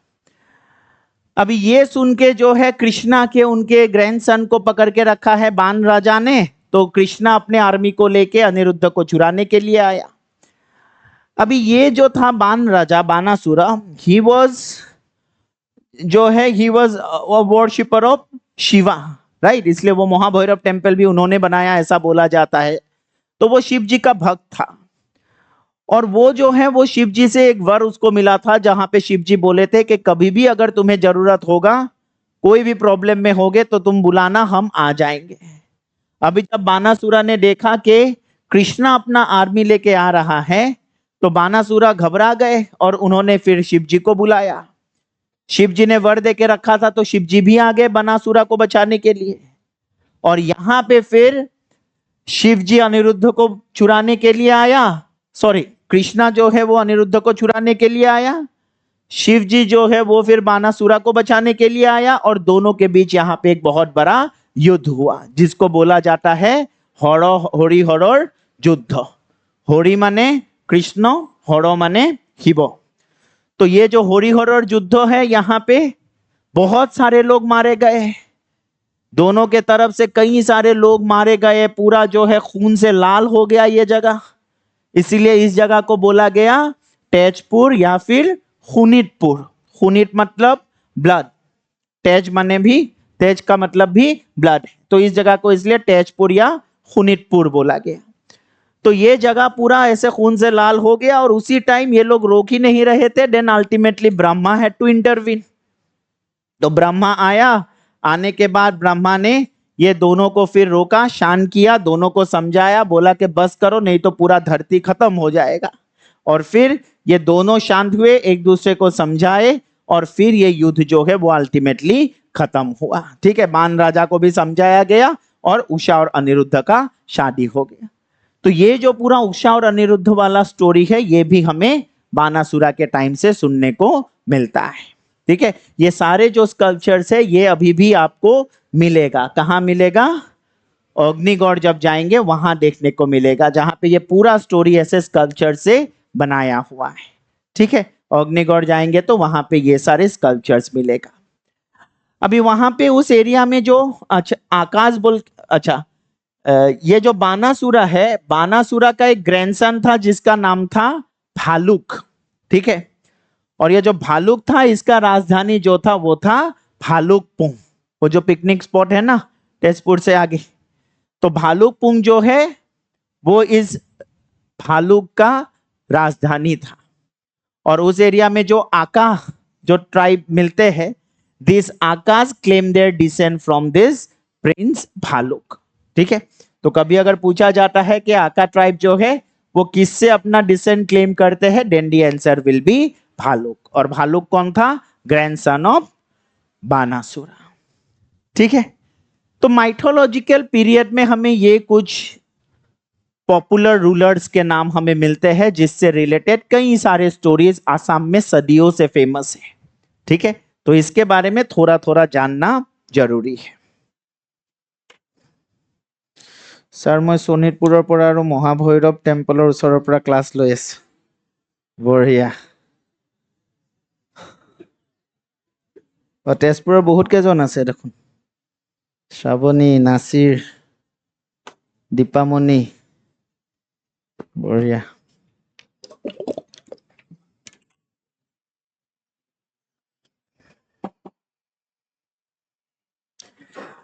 तो ये हो गया आपका माइथोलॉजिकल पीरियड। अभी थोड़ा हिस्टोरिकल पीरियड में आते हैं। क्या बोला था मैं कि हिस्टोरिकल रेफरेंस असम का कब से मिलता है? From around 4th century AD. 4th century AD से थोड़ा हिस्टोरिकल रेफरेंस मिलता है, उससे पहले का जो है सब माइथोलॉजी है। और पहला हिस्टोरिकल रेफरेंस जिस डायनेस्टी के बारे में हमें मिलता है वो है आपका वर्मन डायनेस्टी। ठीक है,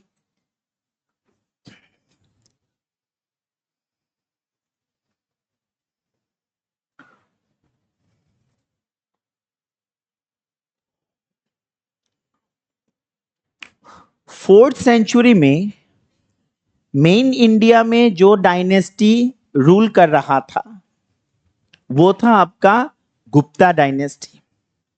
गुप्ता डायनेस्टी याद है ना? रिवाइज कर लेते हैं थोड़ा। Who was the founder of Gupta dynasty? हाँ,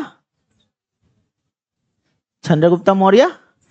अरे मौर्य तो मौर्य डायनेस्टी का फाउंडर होगा। गुप्ता डायनेस्टी का, हाँ, Shri Gupta, right. And first important ruler of Gupta dynasty, first important ruler कौन था? Chandragupta one, right. वो कब राजा बना था? चंद्रगुप्ता फर्स्ट 320 एडी में, और इसीलिए 320 एडी से एक नया एरा स्टार्ट हुआ था। कौन सा था? गुप्ता एरा। चंद्रगुप्ता फर्स्ट के बाद कौन आता है? Samudragupta, the greatest ruler of Gupta dynasty. Samudragupta के बारे में हमें कई सारे इंफॉर्मेशन मिलता है एक इंस्क्रिप्शन से, which is known as Allahabad pillar inscription या फिर प्रयाग प्रशस्ति। प्रशस्ति जो टर्म है, प्रशस्ति का मतलब होता है जब कोई रूलर को प्रेज करते हुए कुछ लिखा जाता है तो उसको बोला जाता है प्रशस्ति। इंग्लिश में यूलॉजी बोला जाता है, राइट। ये सबसे भी क्वेश्चन आ सकता है, प्रशस्ति का क्या मतलब होता है? यूलॉजी, जिसका मतलब होता है कि जब किसी रूलर को प्रेज करते हुए लिखा जाता है। तो ऐसा ही एक प्रशस्ति हमें ये समुद्रगुप्ता का मिलता है इलाहाबाद में, जिसको लिखा था उसका कोर्ट पोएट ने। क्या नाम था उसका? What was the name of the court poet of Samudragupta? Harisena. अभी हरिसेना ने इस प्रयाग प्रशस्ति में वो सारे किंगडम्स का नाम मेंशन किया था जहां पे समुद्रगुप्ता का अथॉरिटी एस्टैब्लिश हो चुका था। सारे रूलर्स के नाम थे जिन्होंने समुद्रगुप्ता का अथॉरिटी एक्सेप्ट कर लिया था। और वहां पे ही पहली बार हमें कामरूपा किंगडम का नाम मिलता है। ये इलाहाबाद पिलर प्रशस्ति में कामरूपा किंगडम और उसके साथ और एक किंगडम का नाम था, दैट वाज दोबोका किंगडम। और बोला गया कि उस टाइम यहां पे एक डायनेस्टी रूल कर रहा था जिसका नाम था वर्मन डायनेस्टी, ठीक है। And this is the first time we got a historical reference of this Kamarupa kingdom, ठीक है। तो वर्मन डायनेस्टी जो है it was contemporary of the Gupta dynasty, और वर्मन डायनेस्टी का जो फाउंडर था उसका नाम था पुष्यवर्मन, ठीक है। And Pushyavarman was contemporary of which ruler? Samudravarman, ठीक है। तो Pushyavarman was the founder of Varman dynasty, he was contemporary of Samudragupta. Allahabad pillar Prashasti mentions Kamarupa and Doboka kingdom. Doboka मतलब वो जो कपिली वैली वाला रीजन है,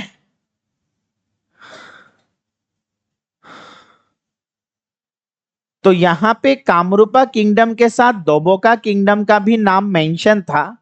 इससे यह पता चलता है कि ये दोबोका वाला रीजन शायद उस टाइम कामरूपा किंगडम के अंदर नहीं था। अगर दोबोका कामरूपा के अंदर होता तो दोनों अलग अलग से मेंशन नहीं होता।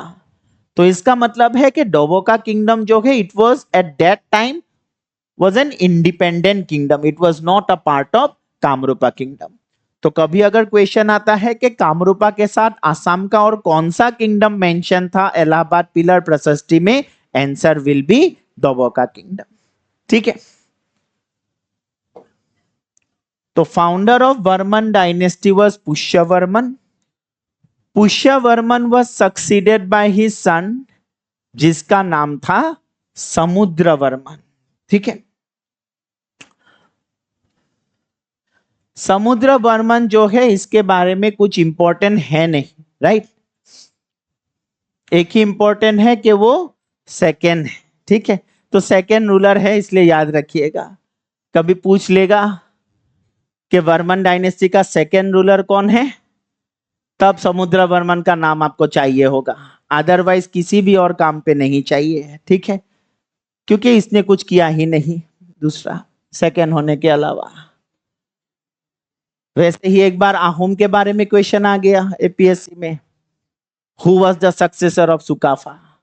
अभी वो रूलर का दूसरा कोई रोल नहीं था सेकेंड होने के अलावा, ठीक है। तो जैसे अहोम का पूछ लिया गया था सेकेंड रूलर कौन है, इनका भी पूछा जा सकता है। तो इसलिए याद रखिएगा, second ruler of Varman dynasty was Samudravarman.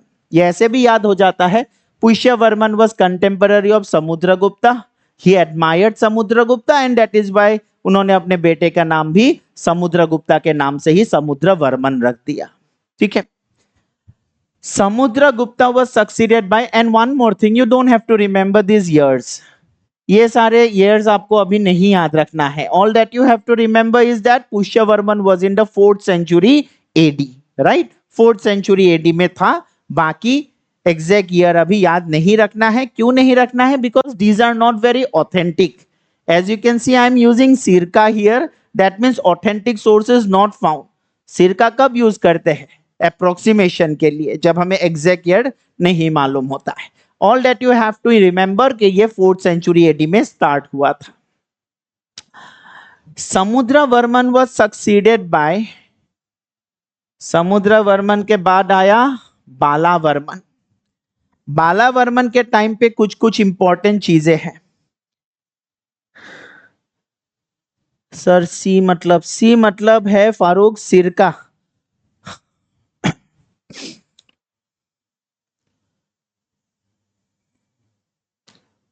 ये जो सी है इसको बोला जाता है सिरका।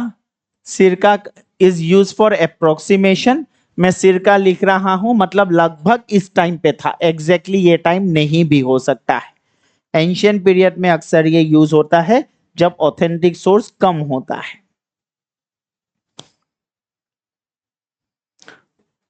Sir Samudragupta use the title of Maharaja धीरज।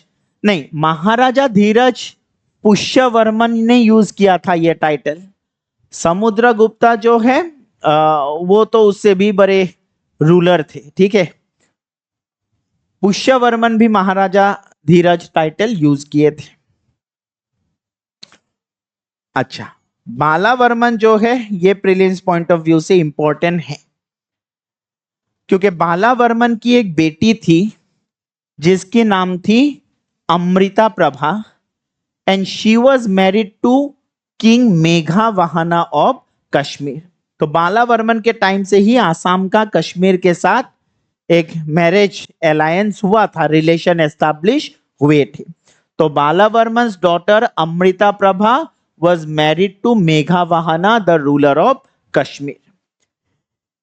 ये जो सोर्स ऑफ, इसका जो सोर्स ऑफ इंफॉर्मेशन है वो है आपका Rajatarangini, which was written by Kalhana. Rajatarangini क्या है? History of Kashmir, and it can be considered to be the first history in India. India का पहला हिस्ट्री बोलने से राजतरंगिनी का नाम हम ले सकते हैं, और राजतरंगिनी लिखा था कल्हन में। और ये राजतरंगिनी में ही मेंशन किया गया था कि मेघावाहना की एक कामरूपी क्वीन थी, right, and this was Amrita Prabha the daughter of Balavarman. Amrita Prabha is said to have been accompanied by her father's preceptor, a Tibetan Buddhist monk named Stunpa। तो बोला गया कि बालावर्मन की कोर्ट में एक तिब्बतन बुद्धिस्ट मॉन्क थे जिनका नाम था स्टूनपा। तो अमृता प्रभा जब यहां से कश्मीर गए तो उनके साथ स्टूनपा भी गए थे। कभी अगर ऐसा क्वेश्चन आता है स्टेटमेंट बेस्ड, जहां पे ये स्टेटमेंट रहता है कि Assam, people of Assam were not aware of Buddhism before the arrival of Hiuen Tsang, ये एक करेक्ट स्टेटमेंट होगा या इनकरेक्ट? अगर बोला जाता है कि ह्यूवेनसांग के आने से पहले आसाम के लोगों को बुद्धिज्म के बारे में मालूम नहीं था, तो वो स्टेटमेंट करेक्ट होगा या इनकरेक्ट? इनकरेक्ट होगा, क्योंकि हमें बालावर्मन के टाइम पे ही एक तिब्बतन बुद्धिस्ट मॉन्क का हमें जिक्र मिलता है जो बालावर्मन के कोर्ट में था। दैट मीन्स कि people of Assam were aware of this religion even before the advent of Hiuen Tsang. ठीक है, ये स्टूनपा जो अमृता प्रभा के साथ गया, he erected a stupa in Kashmir called Lo Stupa। Amrita Prabha ने भी यहाँ पे एक विहारा बनाई कश्मीर में for the benefits of the foreign monk which is known as Amrita Bhavan. ठीक है, तो अमृता भवन अमृता प्रभा ने बनाई और लो स्टूपा जो है वो स्टूनपा ने बनाया।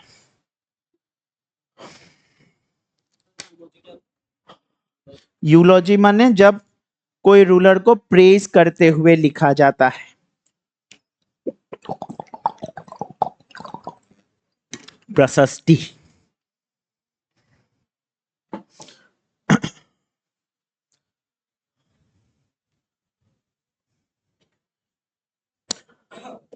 तो ओहो,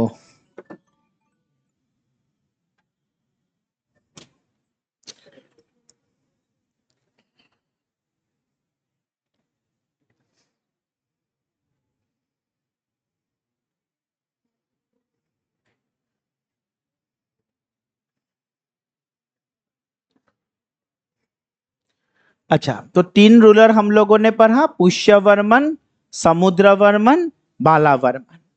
बालावर्मन के बाद नेक्स्ट जो रूलर आता है वो है आपका Kalyan Varman. Sir what is vihara?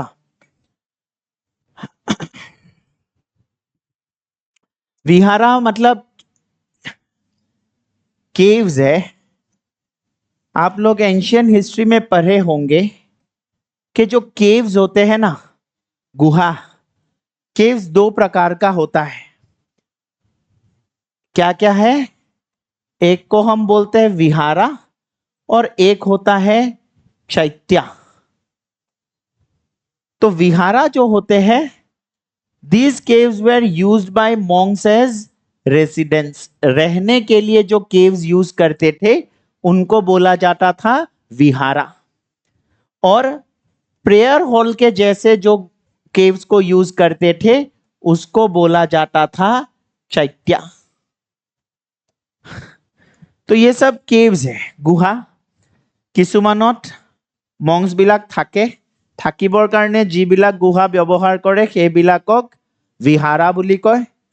আৰু য'ত তেওঁলোকে তপস্যা কৰিবৰ কাৰণে, মেডিটেशन কৰিবৰ কাৰণে, পূজা কৰিবৰ কাৰণে ব্যৱহাৰ কৰে সেইবিলাকক কোৱা হয় चैत्या। राइट, तो विहारास मतलब मॉन्क्स के रहने के लिए इन्होंने ये विहारा सब यहां पे बनाया था। Just a minute. हाँ,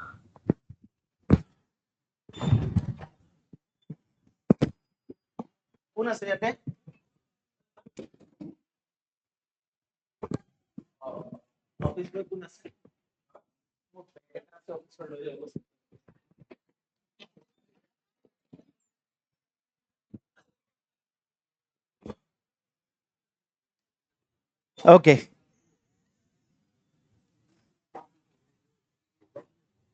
इसके बाद नेक्स्ट जो रूलर आता है वो है आपका कल्याण वर्मन। कल्याण वर्मन के बारे में इंपॉर्टेंट है that he annexed Doboka to Kamarupa kingdom. जैसा मैंने बोला था कि इलाहाबाद पिलर प्रशस्ति में 2 किंगडम मेंशन था, कामरूपा एंड डोबोका। तो at that time Davaka kingdom was not a part of Kamarupa kingdom, but Kalyan Varman annex Davaka to Kamarupa kingdom. उन्होंने डोबोका को एनेक्स किया और डोबोका को एनेक्स करने के बाद ही sent a diplomatic mission to China. ठीक है, तो कभी अगर क्वेश्चन आता है which ruler of Kamrupa sent a diplomatic mission to China, then the answer will be Kalyan Varman. Right, तो इसीलिए चाइनीज क्रॉनिकल में हमें इसका जिक्र मिलता है। राइट, वो जो शुंगशु बोल के एक लिटरेचर के बारे में मैंने मेंशन किया था, वहां पे इसको रेफर किया गया है एक नाम से, एंड दैट इज यूचाई। इसको यूचाई बोल के मेंशन किया गया है, जिसका मतलब होता है विद द आई और the face like the moon. ठीक है, तो कल्याण वर्मन को यूचाई बोला गया, जिसका मतलब है face like a moon.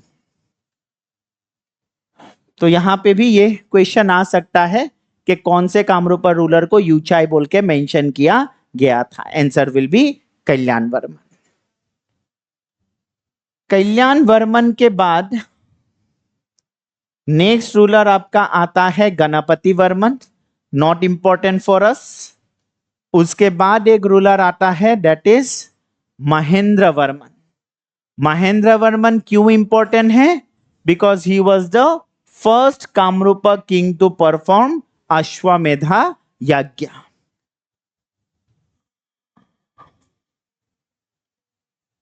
Sir the Varman dynasty comes under medieval period और एंशियंट पीरियड? एंशियंट पीरियड, हम लोग मेडिएवल पहुंचे नहीं है अभी तक।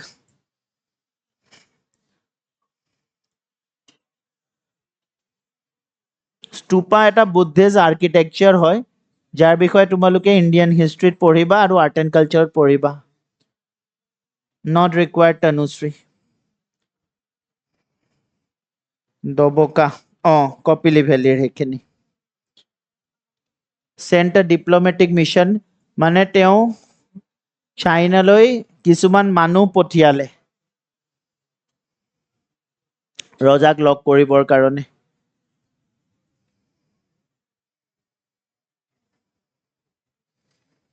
Sir, from where we got to know about remaining kings of Varman dynasty?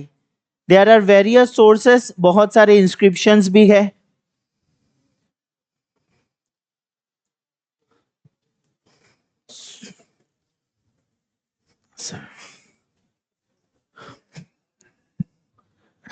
अच्छा, नेक्स्ट आपका आता है Mahendra Varman, and Mahendra Varman is important because he is the first Kamarupa ruler to perform Ashvamedha yajna. Ashvamedha यज्ञ क्या होता है?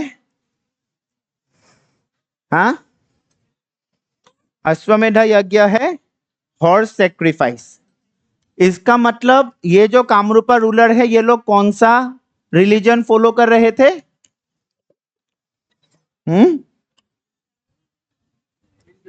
ब्राह्मणिज्म, है कि नहीं? ब्राह्मणिज्म या फिर हिंदुइज्म जो है, क्योंकि अश्वमेधा यज्ञ जो है ये आपका ब्राह्मणिज्म में ही हो सकता है।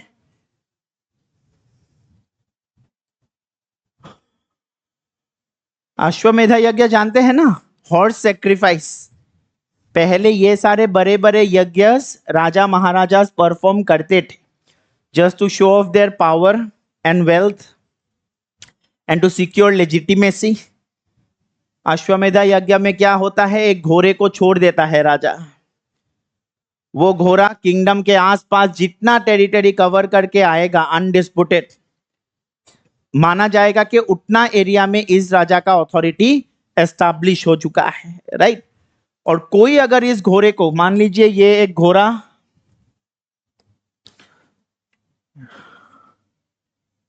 ये जो राजा है he wants to perform Ashvamedha यज्ञ, ये अपना घोड़ा छोड़ दिया। आसपास में कई सारे अलग अलग किंगडम थे, सबसे होके ये घोड़ा वापस आ गया। किसी ने इस घोड़े को रोकने का हिम्मत नहीं किया, तो इसका मतलब ये सारे आसपास के रूलर ने इस रूलर का अथॉरिटी मान लिया। कोई अगर इसका अथॉरिटी मानने से इनकार करता है तो वो इसके अश्वमेधा के घोड़े को रोक लेगा, जाने नहीं देगा उसके किंगडम से, और फिर ये राजा जाके इसके साथ फाइट करेगा। तो ये अश्वमेधा के घोड़े को तभी रोकेगा जब ये इसको ये कॉन्फिडेंस होगा कि वो इसको हरा सकते हैं, अदरवाइज वो चुपचाप जाने देगा उसको। तो किसी ने अगर रोका नहीं, मतलब everyone considered him to be superior, ठीक है। तो ये जब घोड़ा वापस आएगा फिर एक बहुत बड़ा यज्ञ होगा, इस घोड़े का बलि चढ़ा दिया जाएगा, साथ में और 100 जानवरों का बलि चढ़ा के एक बहुत बड़ा रिचुअल ये लोग करते हैं, जिसको हम लोग अश्वमेधा यज्ञ बोलते हैं, ठीक है। और Mahendra Varman was the first Kamarupa ruler to perform Ashvamedha yajna, ठीक है। ये क्वेश्चन लास्ट टाइम आया था, याद रखिएगा। महेंद्र वर्मन के बाद नेक्स्ट जो रूलर आता है नारायण वर्मन, ये भी इतना इंपॉर्टेंट नहीं है। इसके बाद एक इंपॉर्टेंट रूलर आता है भूति वर्मन।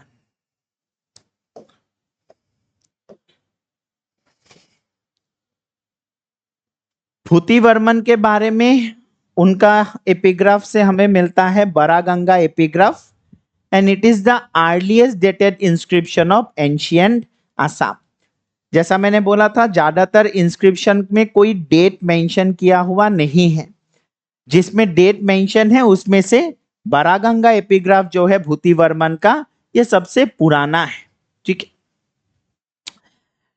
भूति वर्मन एक बहुत ही पावरफुल रूलर था। In fact he was the first Kamarupa ruler जिन्होंने कामरूपा किंगडम को काराटोया रिवर के बियॉन्ड एक्सपांड किया था।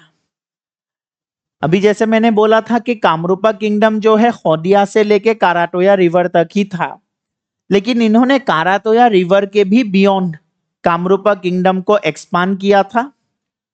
और नॉर्थ बंगाल के एक टेरिटरी को इन्होंने कामरूपा के साथ एनेक्स कर लिया था, जिस टेरिटरी को बोला जाता था पुंद्रवर्धन।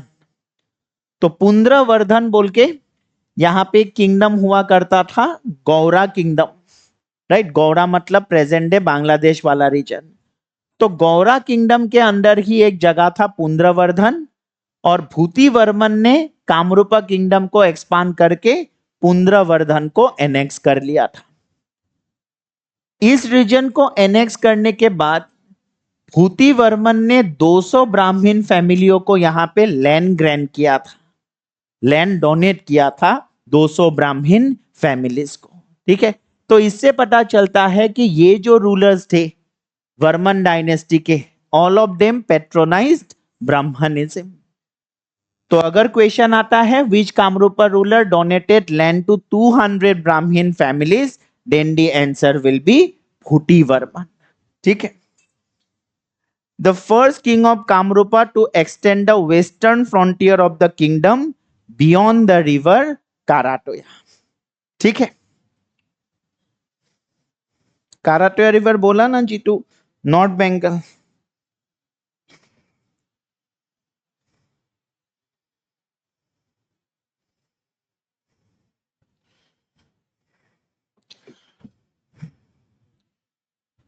ओके,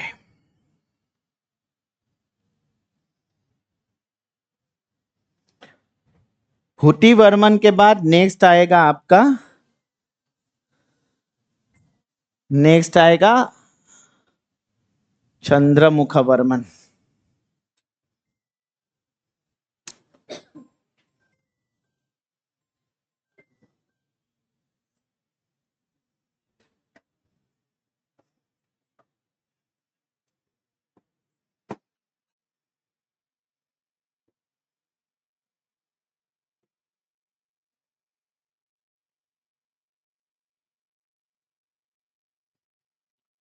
क्या क्या रूलर आया अभी तक बोलिए तो? सबसे पहले आया पुष्य वर्मन, फाउंडर। उसके बाद आया हाँ समुद्र वर्मन। फिर आया बाला वर्मन। बाला वर्मन में क्या इंपॉर्टेंट है? उसकी बेटी कौन थी? Amrita Prabha. She was married to Megha Vahana. कहाँ का था? कश्मीर का था। कहाँ पे मिला ये खबर? हाँ, राज तरंगिनी। किसने लिखा? कल्हन ने लिखा। बाला वर्मन के बाद कौन आया? कल्याण वर्मन। उन्होंने क्या किया? क्या एनेक्स किया? डोवो का। उसके बाद नहीं नहीं, उसके बाद उसने क्या किया? Mission to China, right. उसके बाद he was mentioned as Yuchai in Chinese chronicle. ठीक है, कल्याण वर्मन के बाद कौन आया? गणपति वर्मन। उसके बाद महेंद्र वर्मन। वो क्यों इंपॉर्टेंट है? First Kamarupa ruler to perform Ashvamedha yajna. Mahendra Varman के बाद नारायण वर्मन। उसके बाद भूति वर्मन। उन्होंने क्या किया? हाँ, 200 ब्राह्मण फैमिली को लैंड डोनेट किया। कहां पे किया? Pundravardhana, right. And he was the first Kamarupa ruler to extend his kingdom beyond Karatoya river.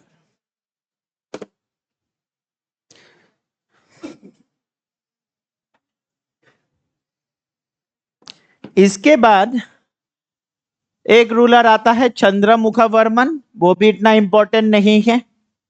फिर एक रूलर आता है स्थित वर्मन, वो भी नहीं है। और उसके बाद एक रूलर आता है सुस्थित वर्मन। सुस्थित वर्मन का और एक नाम था मृगांका। और सुस्थिता वर्मन के टाइम पे एक गुप्ता रूलर गौरा रीजन तक आ जाता है जिसका नाम था Mahasena Gupta. He led an expedition against him, मतलब सुस्थिता वर्मन के अगेंस्ट। एंड सुस्थिता वर्मन के टाइम पे Kamarupa lost the position of Pundravardhana. तो पुंद्रवर्धन जो भूति वर्मन ने एनेक्स किया था वो सुस्थिता वर्मन के टाइम पे कामरूपा के हाथ से चला जाता है। ठीक है, अभी सुस्थिता वर्मन जो है इसका बड़ा बेटा था सुप्रतिष्ठित वर्मन। तो स्थित, सुस्थित, सुप्रतिष्ठित। सुप्रतिष्ठित वर्मन बड़ा बेटा था, वो नेक्स्ट राजा बनना था, लेकिन उसका जल्दी डेथ हो गया। और उसका छोटा भाई था भास्कर वर्मन। तो सुप्रतिष्ठित वर्मन के डेथ के बाद नेक्स्ट रूलर बना Bhaskar Varman, the most important ruler of this dynasty. तो कभी अगर क्वेश्चन आता है who was the father of Bhaskar Varman, answer will be Susthita Varman. ठीक है,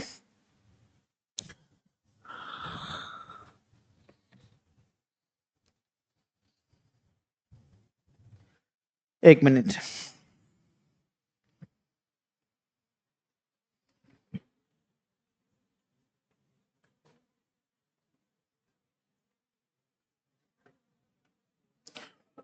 राहुल, ये अलग अलग सोर्स में अलग अलग चीजें ऐसे लिखा हुआ है, कौन सा कहाँ पे था उससे अच्छा है कि ये जो है कामपिता, रत्नपिता, कामपिता, ये सीक्वेंस याद रखो। मैं एक बार फिर भी तुम्हें वन लाइनर में वो मैं ये करके दे दूंगा, क्लियर करके।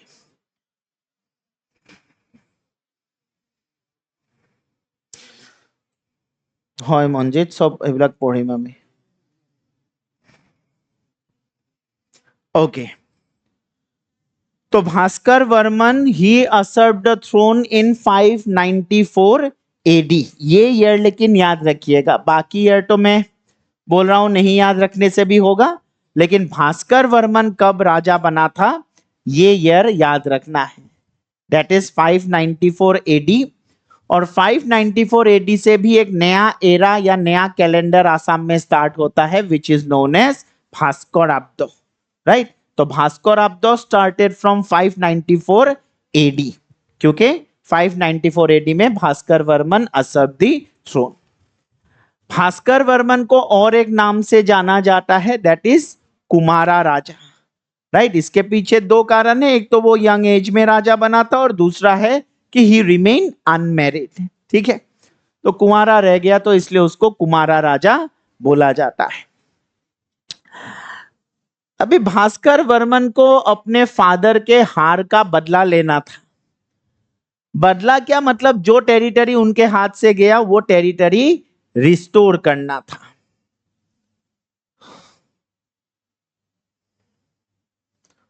तो यहां पे आपका ये पुंद्रवर्धन वाला एरिया था, वो चला गया।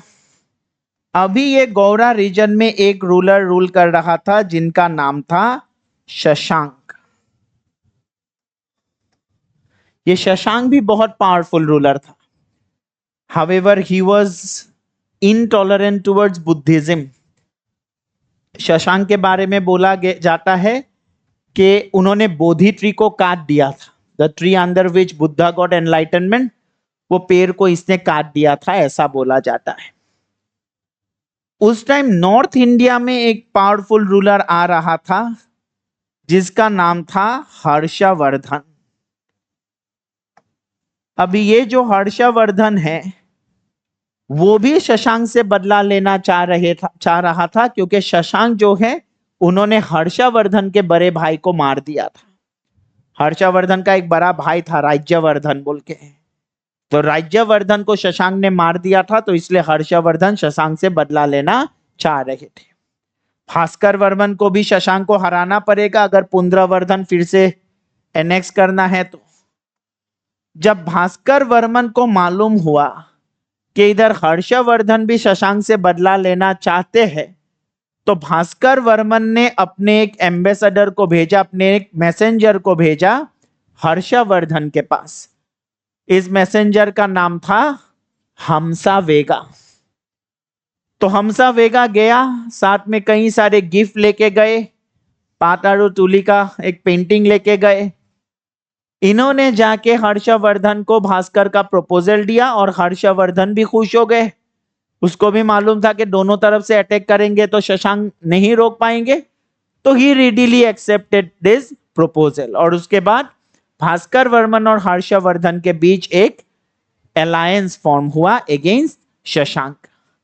उसके बाद हर्षवर्धन का जनरल भंडी ने एक तरफ से अटैक किया, दूसरे तरफ से भास्कर वर्मन ने अटैक किया।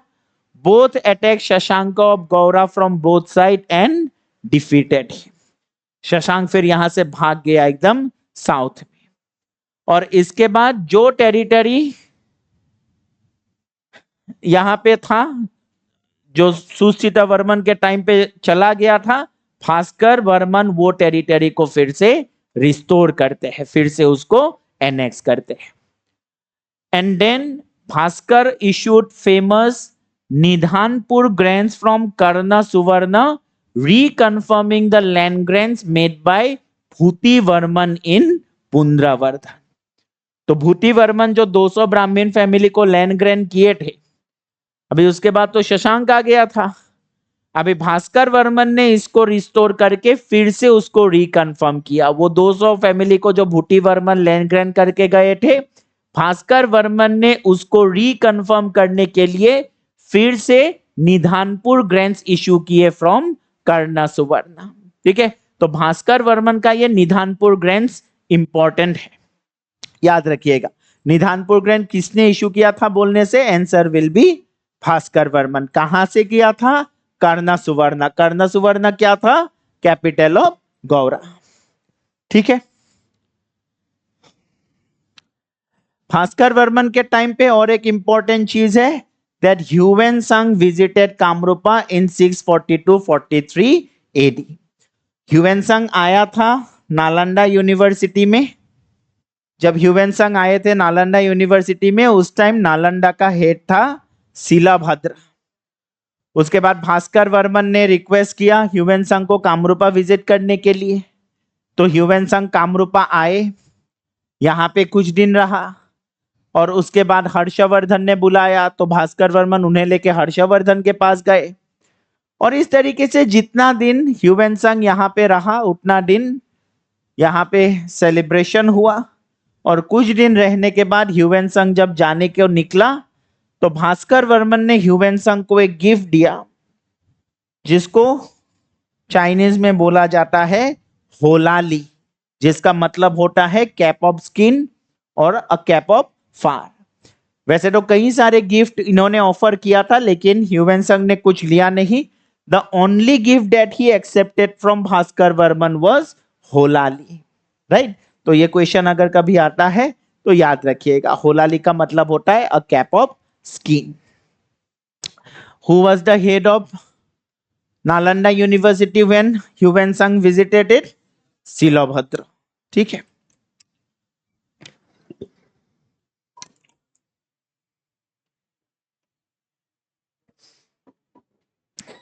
Sir, what is land grants and why it is distributed?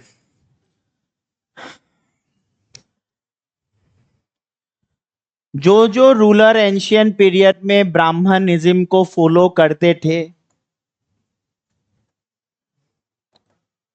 उन लोगों का एक मेन ड्यूटी होता था ब्राह्मणिज्म को स्प्रेड करना। और ब्राह्मणिज्म को स्प्रेड करने के लिए अक्सर वो ब्राह्मणों को लैंड ग्रांट करते थे, ताकि वो सारे एरिया जहां पे ब्राह्मणिज्म इतना पॉपुलर नहीं है, वहां पे भी ये लोग ब्राह्मणिज्म को स्प्रेड कर पाए। राइट, ब्राह्मणिज्म को स्प्रेड करने के साथ साथ ये सारे ब्राह्मण जो इस एरिया में रहेंगे या यहाँ पे धीरे धीरे जिनका इन्फ्लुएंस बढ़ेगा, वो लोग इन लोगों के बीच वो राजा के प्रति लॉयल्टी भी यहाँ पे स्प्रेड करने का कोशिश करता है। तो राजा के पास दोनों, मतलब राजा का डुअल यहाँ पे इंटेंशन है। एक तो ब्राह्मणिज्म स्प्रेड करना, ब्राह्मणिज्म वो ऐसे ही नहीं स्प्रेड कर रहे थे, ब्राह्मणिज्म स्प्रेड होने से उनका भी लेजिटिमेसी यहाँ पे बढ़ जाता है, क्योंकि राजा जो इस धर्म को फॉलो करते हैं, प्रजा भी उस धर्म को फॉलो करेगा, तो एक्सेप्टेंस बढ़ेगा। तो इसीलिए अक्सर राजा महाराजा जो थे वो लोग ब्राह्मणों को लैंड ग्रैंड करते थे या उनको लाके किसी जगह में सेटल करते थे ताकि वो सब जगह में भी आर्य धर्म जो है वो स्प्रेड हो सके। तो ये राजाओं का एक मेजर ड्यूटी के जैसा मेंशन किया जाता था एंशियंट लिटरेचर्स में कि राजा का एक मेन ड्यूटी होता है ब्राह्मणिज्म को स्प्रेड करना। ठीक है,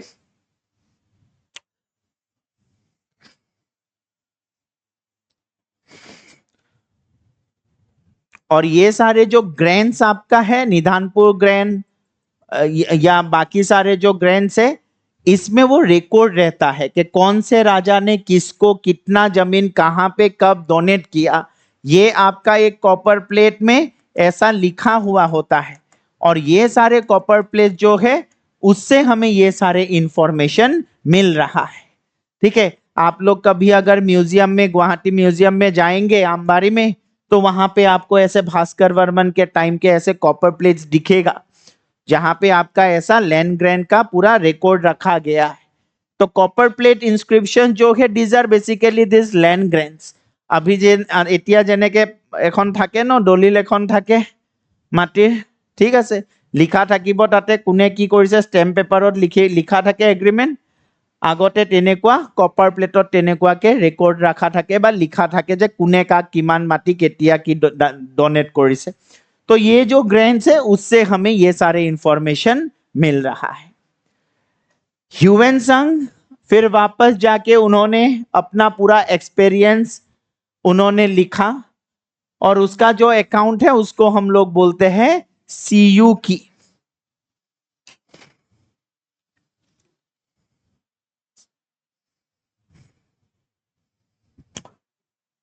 तो सीयू की जो है उससे क्या क्या इंफॉर्मेशन मिलता है थोड़ा देख लेते हैं। तो सीयू की में ह्यूएनसांग बोलता है that the country of Kamrupa is about 10,000 li in circuit। In circuit मतलब कामरूपा का जो पेरीफेरी है वो है around 10,000 li. Now li is a unit of measurement, distance measure करने का एक यूनिट है जो चाइना में यूज होता है। एंड 10,000 ली मतलब nearly around 1700 miles. Capital town is about 30 ली। ठीक है, then he said the people cultivated jackfruit and the coconut। तो दो फ्रूट्स के बारे में उन्होंने मेंशन किया, jackfruit and coconut. The climate is soft and temperate। The manners of the people are simple and honest। The men are of small stature and their complex dark yellow। They adore and sacrifice to the devas and have no faith in Buddha। ये पूरा पढ़ लीजिएगा, याद कर लीजिएगा, लेकिन statement based question में ये सब पूछा जा सकता है। तो ह्यूएनसांग बोलता है कि इन लोगों को बुद्धा के ऊपर कोई विश्वास था नहीं। ये लोग बुद्धा को नहीं मानते थे क्योंकि उन्होंने यहां आके कोई बुद्धिस्ट मोनेस्ट्री वगैरह देखा नहीं। तो वो समझ गए थे कि बुद्धिज्म यहाँ पे नहीं फॉलो होता है। बट एक चीज उन्होंने बोला कि यहाँ पे देवताओं को बहुत ज्यादा पूजा किया जाता था। Right, they have faith on devas, they adore and sacrifice to the devas. Hiuen Tsang अपने अकाउंट्स में ये भी बोलता है कि उस टाइम असम में कई सारे देवा टेम्पल्स थे। हावेवर हमें कोई आर्कियोलॉजिकल रिमेन्स नहीं मिलता है ऐसे मंदिरों का। इसका कारण सिंपल यही हो सकता है कि this temples were made of perishable material, जिसके वजह से वो बाद में नहीं रहता है। बट लिटरेरी सोर्सेस हमें ये इंफॉर्मेशन देता है कि उस टाइम कई सारे मंदिर आसाम में बनाए गए थे। राइट, लेकिन मिट्टी का बनाया गया होगा जिसके वजह से वो नहीं रहा, और वैसे भी इतने फ्लड हुआ, अर्थक्वेक हुआ, तो वो मिलना मुश्किल है। एक गलतफहमी ह्यूएनसांग को हुआ था और वो ये कि वो भास्कर वर्मन को ब्राह्मण समझे थे। Right, he said that Bhaskar Varman is of the Brahmana caste, but it was not actually correct. तो भास्कर वर्मन जो है वो शायद क्षत्रिय ही थे, क्योंकि जो ब्राह्मणिज्म को फॉलो करते हैं वो वर्णाश्रम धर्म को भी मानते हैं, राइट। वर्णाश्रम धर्म यू जानते हैं, आप लोग जानते हैं ना, चार वर्णा सिस्टम, चतुर्वर्णा सिस्टम, ब्राह्मण, क्षत्रिय, वैश्य, शूद्र, राइट। जहां पे हर एक वर्णा का ड्यूटी जो है वो डिफाइन है, और वर्णाश्रम धर्म के हिसाब से रूल करना कौन कौन से वर्णा का काम है? क्षत्रिय का काम है। तो भास्कर वर्मन भी शायद क्षत्रिय ही थे, लेकिन ह्यूवेन संघ को थोड़ा इसमें गलतफहमी हुआ था। He thought that Bhaskar Varman was a Brahmin. और ह्यूवेन संघ बोलता है कि though Bhaskar Varman had no faith in Buddha, yet he much respects shramanas of learning. Shramanas मतलब जो रिलीजियस मॉन्क्स थे, इनको भास्कर वर्मन बहुत ज्यादा रेस्पेक्ट देते थे। तो ये सारे चीजें ह्यूवेन संघ के सीयूकी में मेंशन है। अभी भास्कर वर्मन के बाद एग्जैक्टली किसने रूल किया उसको लेके कंफ्यूजन है, सोर्सेस क्लियरली नहीं बोल पाते हैं। एक रूलर का नाम मिलता है अवंती वर्मन, लेकिन वो भी बहुत ज्यादा क्लियर नहीं है। दूसरा एक रूलर का नाम मिलता है सालस्तंभा। अभी सालस्तंभा जो है वो एक नया डायनेस्टी यहां पे एस्टैब्लिश कर देता है, which is known as Salastambha dynasty, right. तो ये नहीं मालूम होता है कि भास्कर वर्मन के इमीडिएट बाद ही सालस्तंभा रूलर बना, या भास्कर वर्मन के बाद अवंती वर्मन बोल के एक आया और उसके बाद सालस्तंभा राजा बना। तो this is not clear, and according to some historians Salastambha और भास्कर वर्मन, सालस्तंभा और अवंती वर्मन जो है ये दोनों एक ही इंसान है, ऐसा भी बोला जाता है, ठीक है। तो Bhaskar Varman was succeeded by सालस्तंभा, according to some he was succeeded by Avanti Varman. Avanti Varman के बारे में मुद्रा राक्षसा में मेंशन है। मुद्रा राक्षसा किसने लिखा था? विशाखा दत्ता ने लिखा था। कौन से पीरियड में?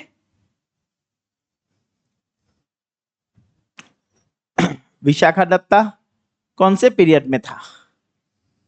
गुप्ता पीरियड में था, है कि नहीं? तो विशाखा दत्ता में ऐसे अवंती वर्मन बोल के एक रूलर का नाम आता है, ठीक है। और कोई कोई बोलते हैं कि ये दोनों एक ही है, बोथ आर सेम। तो जो भी है, वर्मन डायनेस्टी में last important ruler Bhaskar Varman ही था, और इसके बाद एक नया डायनेस्टी आ जाएगा, वो है सालस्तंभा डायनेस्टी।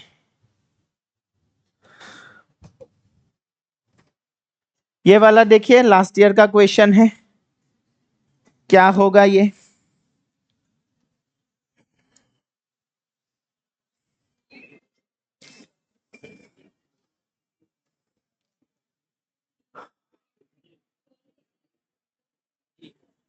हाँ, answer will B D.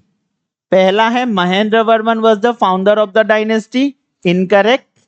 पुष्यवर्मन perform 2 horse sacrifices, incorrect, because Mahendra Varman was the first ruler.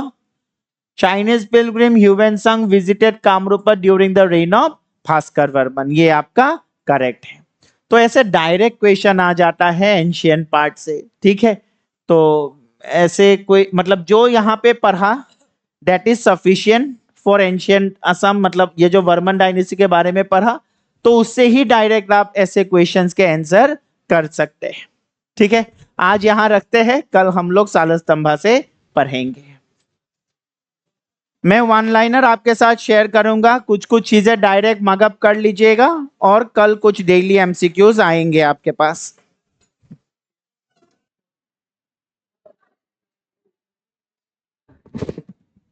তুমি ইয়াতে গোটেইকেইটা কোৰ্ছে হ'ব, গোটেইকেইটা সাবজেক্টে হ'ব।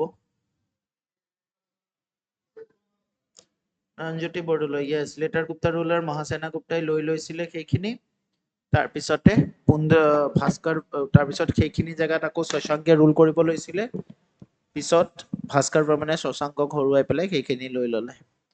কাৰেণ্ট এফেয়াৰ্ছ ভিডিঅ' আজি নাহে, মই আজি কেতিয়াৰ পৰা আহিব সেইখিনি মই কৈ দিম।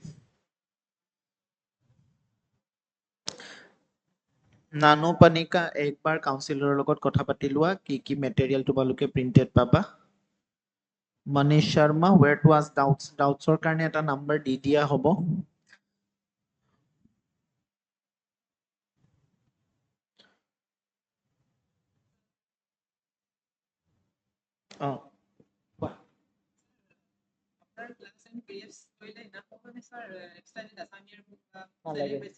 নালাগে।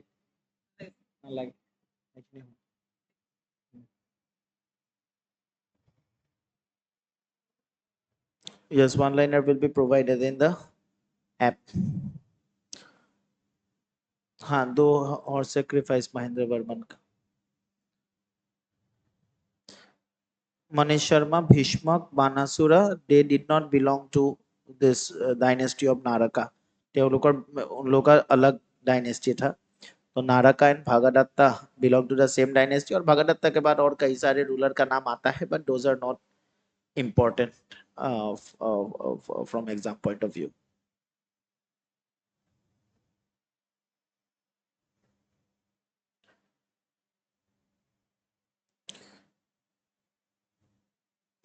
One liners এপতে পাবা, এপতে আহি যাব।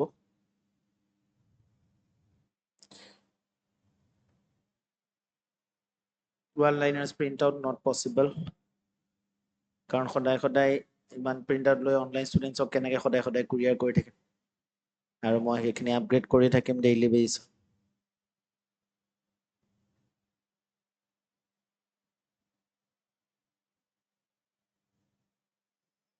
Yes, Prakash, you can go through the Assam Gaurav Gatha, which was released 5 years back. There also you will find the answers to this question.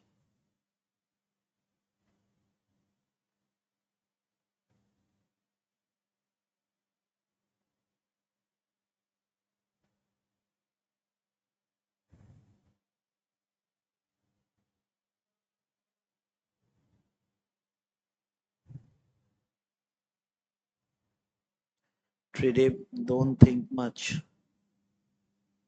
হৈ যাব। Assam class puja initial 1 week to হ'ব।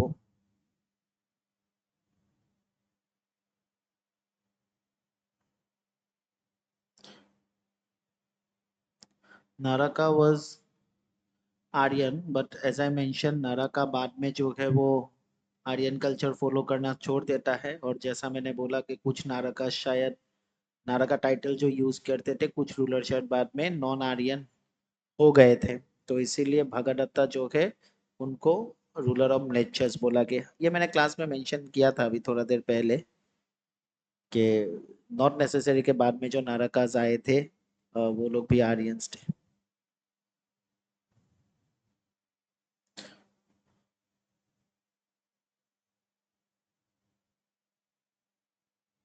No रश्मि रेखा भोराली, ऐसा कुछ नहीं है। ये कहाँ से मिला आपको?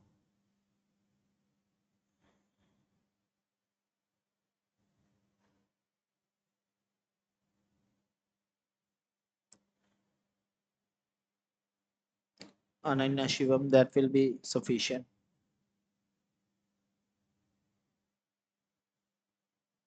Okay, I'm ending this class here.